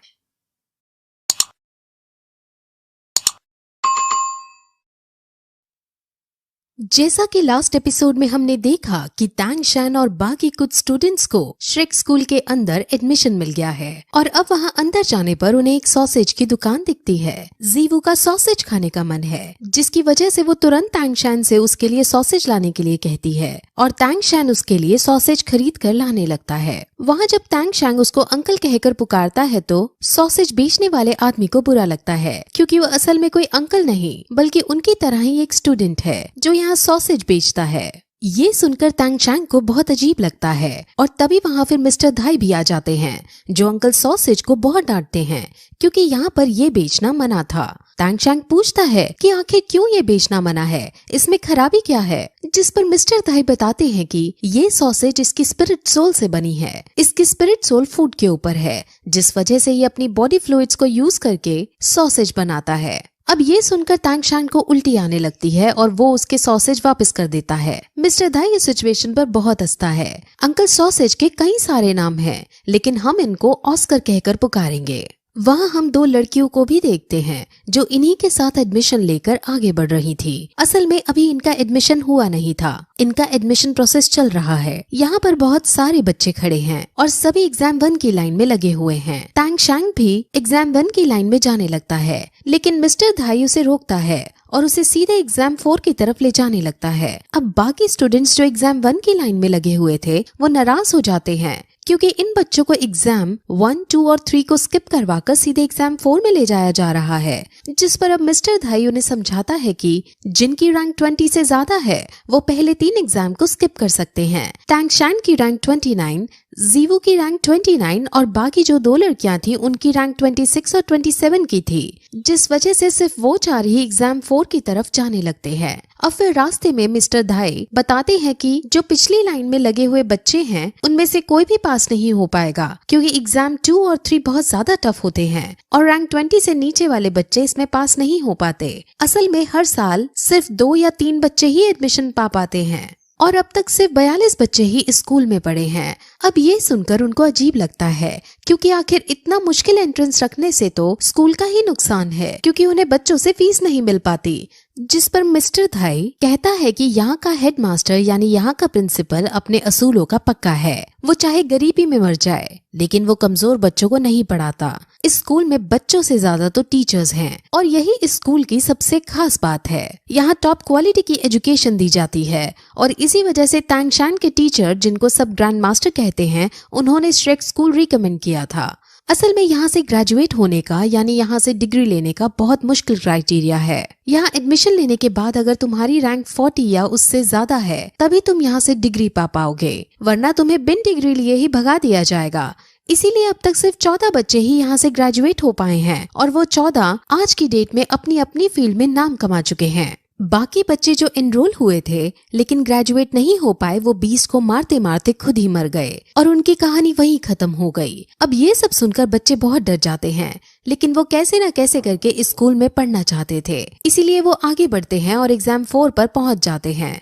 एग्जाम 4 के लिए वहाँ वाइस प्रिंसिपल खड़ा था और वाइस प्रिंसिपल बहुत खतरनाक और एरोगेंट नेचर का था। उसके अंदर दया नाम की कोई चीज नहीं थी। वो उन चारों को देखने के बाद उनसे कहता है कि अगर तुम यहाँ एडमिशन लेना चाहते हो तो तुम चारों एक साथ मुझ पर अटैक करो और मैं तुम पर अटैक करूंगा। अगर तुम जीते तो तुम्हें एडमिशन मिल जाएगा और अगर मैं जीता तो तुम सबको यहाँ से जाना पड़ेगा। इस टीचर का नाम मास्टर जाऊ है और ये 76 रैंक पर है। मिस्टर धाई अब इसके बारे में उन्हें सब बताता है कि ये बहुत शक्तिशाली इंसान है और ये इतना शक्तिशाली है कि अगर उसके सामने 40 सैनिक हथियारों के साथ एक साथ हमला कर दें तब भी इसका कुछ नहीं उखाड़ पाएंगे। इनकी स्पिरिट सोल सुप्रीम बियर की है और क्योंकि ये इतना शक्तिशाली है इन्हें कई लोग अकाला भी कहते हैं। अब अकाल नाम सुनकर सब हैरान हो जाते हैं, क्योंकि उन सभी ने अकाल नाम सुन रखा था और अकाला बहुत ज्यादा शक्तिशाली योद्धा है। अब मिस्टर धाई इनको हराने का तरीका उन्हें बताता है कि स्पीड इनकी कमजोरी है, इसलिए तुम चारों को स्पीड का यूज करते हुए इनको हराना होगा। अब फिर इनको आधा घंटा दिया जाता है जिसमें उन्हें अपनी प्लानिंग करनी थी कि कैसे ये मास्टर जाऊ को हरा सकते हैं। अब वहाँ वो दोनों लड़कियां अपना इंट्रोडक्शन देती हैं, जिसमें से जिसने ब्लू कपड़े पहन रखे हैं वो रैंक 26 की है और वो किबाओ एम्बर की ट्राइब से है। इसकी स्पिरिट सोल एक टूल टाइप की है, जिस वजह से ये लड़की बहुत ज्यादा शक्तिशाली है। अब इसकी पावर का यूज करके वो सब अपनी अपनी स्पीड 30% बढ़ा सकते थे, जिस वजह से सब बहुत खुश होते हैं। इस लड़की का नाम निंग रोंग रोंग है। काले कपड़े वाली लड़की बहुत बहुत शक्तिशाली है और उसका नाम जूजू क्विंग है और उसके स्पिरिट सोल कैट की है। अब तैंग शैंग उन सभी का लीडर बनकर उनको पोजीशंस देता है और आधे घंटे हो जाने के बाद वो तैंग शैंग के कहे अनुसार उस पर अटैक करने लगते हैं। वो सब बच्चे अपने अपने स्पिरिट सोल का यूज करते हुए और तैंग शैंग अपनी स्पिरिट रिंग का यूज करते हुए मिस्टर जाओ पर अटैक करता है, लेकिन मिस्टर जाओ बिना स्पिरिट सोल का यूज किए उन सबको रोक देता है और उन सबको पीटने लगता है। मिस्टर जाओ इन बच्चों को पीट पीट कर बहुत मजे ले रहे होते हैं और बच्चे उनसे हार रहे होते हैं। अब तैंग शैंग को गुस्सा आ जाता है और वो अब स्पिरिट रिंग का यूज करते हुए उसे बांधने की कोशिश करता है और उस पर पॉइजन भी छोड़ता है। और अब इससे मिस्टर जाओ को थोड़ी दिक्कत होती है, लेकिन अब उसे पता चल जाता है कि उसे इस लड़के से लड़ने में अब बहुत मजा आने वाला है। वो भी अब अपनी स्पिरिट सोल का यूज करता है और उस पर अटैक करता है और उनकी फाइट फिर से होने लगती है, लेकिन इस बार स्पिरिट सोल का यूज करते हुए वो सबको हरा देता है और जीवू को बेहोश कर देता है। अब जीवू को बेहोश देख तैंग शैंग को बहुत ज्यादा गुस्सा आ जाता है और वो अब कुछ और ना सोचते हुए सीधे मिस्टर जाओ के पास जाता है और कहता है कि अब ये मैच बंद करो, अब सिर्फ तुम्हारी और मेरी लड़ाई है और हम फिर से शुरू करेंगे। अगर मैं जीता तो तुम्हें एडमिशन देना पड़ेगा। मिस्टर जाओ मान जाता है और अब इस बार तैंग शैंग हिडन वेपन्स का खुले तौर पर यूज करता है और एक साथ कई दिशाओं से उस पर हिडन वेपन से अटैक करता है। ये हिडन वेपन्स उसके लिए नए थे, जिस वजह से मिस्टर जाओ इन हिडन वेपन से नहीं बच पाता। कई सारे हिडन वेपन्स उसे लग जाते हैं, लेकिन फिर भी वो क्योंकि 76 रैंक पर था इसीलिए वो उन सब को निकालने में कामयाब हो जाता है और हंसने लगता है। लेकिन फिर तैंग शैंग भी स्माइल पास करता है। यहाँ से हमें ये पता चलता है कि हिडन वेपन्स के अंदर पॉइजन लगा था, जिस वजह से मिस्टर जाओ पॉइजन से अफेक्ट होकर कमजोर होने लगता है और अब मैच को खत्म करने के लिए तैंग शैंग अपना हैमर उस पर देकर मारता है। अब इस अटैक से वो भी घायल हो जाता है, लेकिन मिस्टर जाओ भी अब लड़ने की पोजीशन में नहीं होता और मिस्टर धाई अब तैंग शैंग को विनर घोषित कर देता है। मिस्टर जाओ अब बहुत उदास होता है क्योंकि वो एक 13 साल के बच्चे से हार गया है। अब फिर वहाँ ऑस्कर भी आ जाता है और वो अपनी हीलिंग सॉसेज मिस्टर जाओ को देता है और मिस्टर जाओ अपने एरोगेंट बिहेवियर के साथ वहाँ से दुखी होकर चले जाते हैं। वहीं ऑस्कर जब निंग रोंग रोंग को देखता है तो उसका उस पर दिल आ जाता है और वो उससे फ्लर्ट भी करने की कोशिश करता है, लेकिन मिस्टर धाई लड़कियों को अपने साथ लेकर वहाँ से चला जाता है और इससे ऑस्कर जल भुन जाता है। वहीं रात को मिस्टर जाओ अपने ऑफिस में बैठा होता है और आज के मैच के बारे में ही सोच रहा होता है कि तभी उसे अपने आसपास किसी ताकतवर इंसान के खड़े होने का आभास होता है।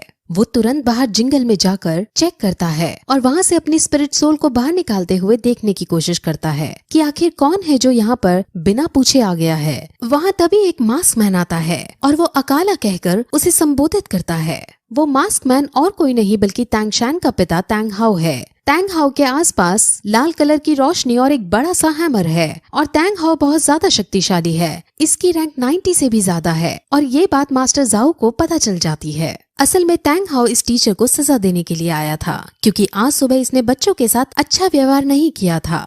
मिस्टर जाओ इनके सामने भीगी बिल्ली बन जाता है, लेकिन तैंग हाओ बहुत गुस्से में है और वो उसे पीटना चाहता है। तभी वहाँ पर श्रेक स्कूल का डीन भी आ जाता है और वो क्योंकि डीन है इसलिए वो बहुत ज्यादा शक्तिशाली है। वो अपने वाइस प्रिंसिपल को ऐसे पीटता नहीं छोड़ सकता था, लेकिन जब वो सामने टैंग हाओ को देखता है तो वो समझ जाता है कि हम दोनों मिलकर भी इसका सामना नहीं कर पाएंगे और अगर मैंने इस लड़ाई में कूदने की कोशिश की तो मैं भी मारा जाऊंगा। यहाँ से अब हमें टैंग हाओ की शक्तियों का अच्छे से पता चल जाता है। टैंग हाओ की अपनी पूरी एक बैक स्टोरी है जो आपको बहुत शॉक करने वाली है और वो हमें अब आगे पता चलेगी। अब टैंग हाओ सीधे उस पर अटैक करने की कोशिश करता है और उसको उसकी ही भाषा में कहता है कि तुम्हारे पास आधा घंटा है और तुम्हें आधे घंटे तक मुझे डिफेंस करना है। आधे घंटे बाद मैं खुद चला जाऊंगा। अब मिस्टर जाओ डरते डरते अपनी स्पिरिट सोल का यूज करते हुए उस पर अटैक करता है, लेकिन टैंग हाओ बिना स्पिरिट सोल का यूज किए उसके अटैक को रोकता है और उसको पीटता है और तबीयत से पीट लेने के बाद वो उनसे अलविदा लेकर वहाँ से चला जाता है। अब सुबह बेटे ने मिस्टर जाओ को कूट दिया और रात को बाप ने, और अब इस सब से मिस्टर जाओ बहुत ज्यादा दुखी हो जाता है। हालांकि उन्हें ये नहीं पता चला था कि तैंग शैंग इसका बेटा है। अब मिस्टर जाओ प्रिंसिपल यानी डीन से बहुत गुस्सा होता है कि आखिर उसने उसे बचाया क्यों नहीं, लेकिन बेचारा प्रिंसिपल खुद उसके सामने नहीं टिक पाता।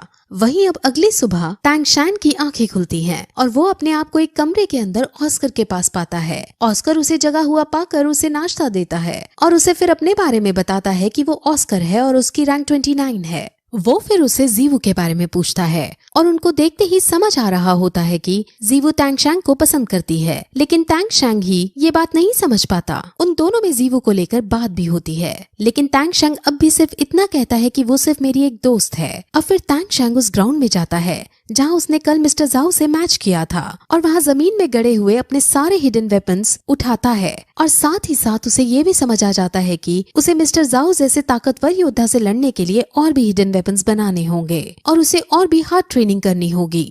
अब फिर थोड़ी देर बाद वापस अपने रूम में जाता है और वहाँ वो ऑस्कर को बेड पर लेटे हुए देखता है। वो उसे बाहर ट्रेनिंग पर चलने को कहता है, लेकिन ऑस्कर मना कर देता है और उसे समझाता है कि मेरी सोल स्पिरिट फूड वाली है, जिस वजह से मुझे तुम जैसी हार्ड ट्रेनिंग नहीं करनी है। अब फिर टैंग शैंग जीवू के पास जाता है और वो उससे माफी मांगता है कि कल वो उसे नहीं बचा पाया, लेकिन जीवू उसको टोकते हुए कहती है कि इसमें उसकी कोई गलती नहीं। वो टीचर थे ही इतने शक्तिशाली कि वो हराए नहीं जा सकते थे। वो दोनों फिर और भी बातें करते हैं और यहाँ के डीन के बारे में सोचते हैं कि आखिर जब वाइस प्रिंसिपल इतना शक्तिशाली है तो प्रिंसिपल कितना शक्तिशाली होगा।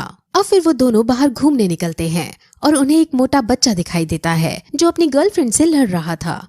उसकी गर्लफ्रेंड उसे ब्रेकअप करना चाहती थी, लेकिन वो जबरदस्ती उसका हाथ पकड़कर उसे अपने पास खींच रहा था। और वहीं जब वो जीवू को देखता है तो वो जीवू के साथ भी फ्लर्टिंग वे में बदतमीजी से बात करने लगता है, जिससे जीवू को गुस्सा आ जाता है और वो तुरंत उसे लड़ने को आगे बढ़ती है। अब वहाँ टैंग शैंग आता है और मोटे लड़के से इस लड़की को छोड़ देने को कहता है, लेकिन मोटा लड़का नहीं मानता।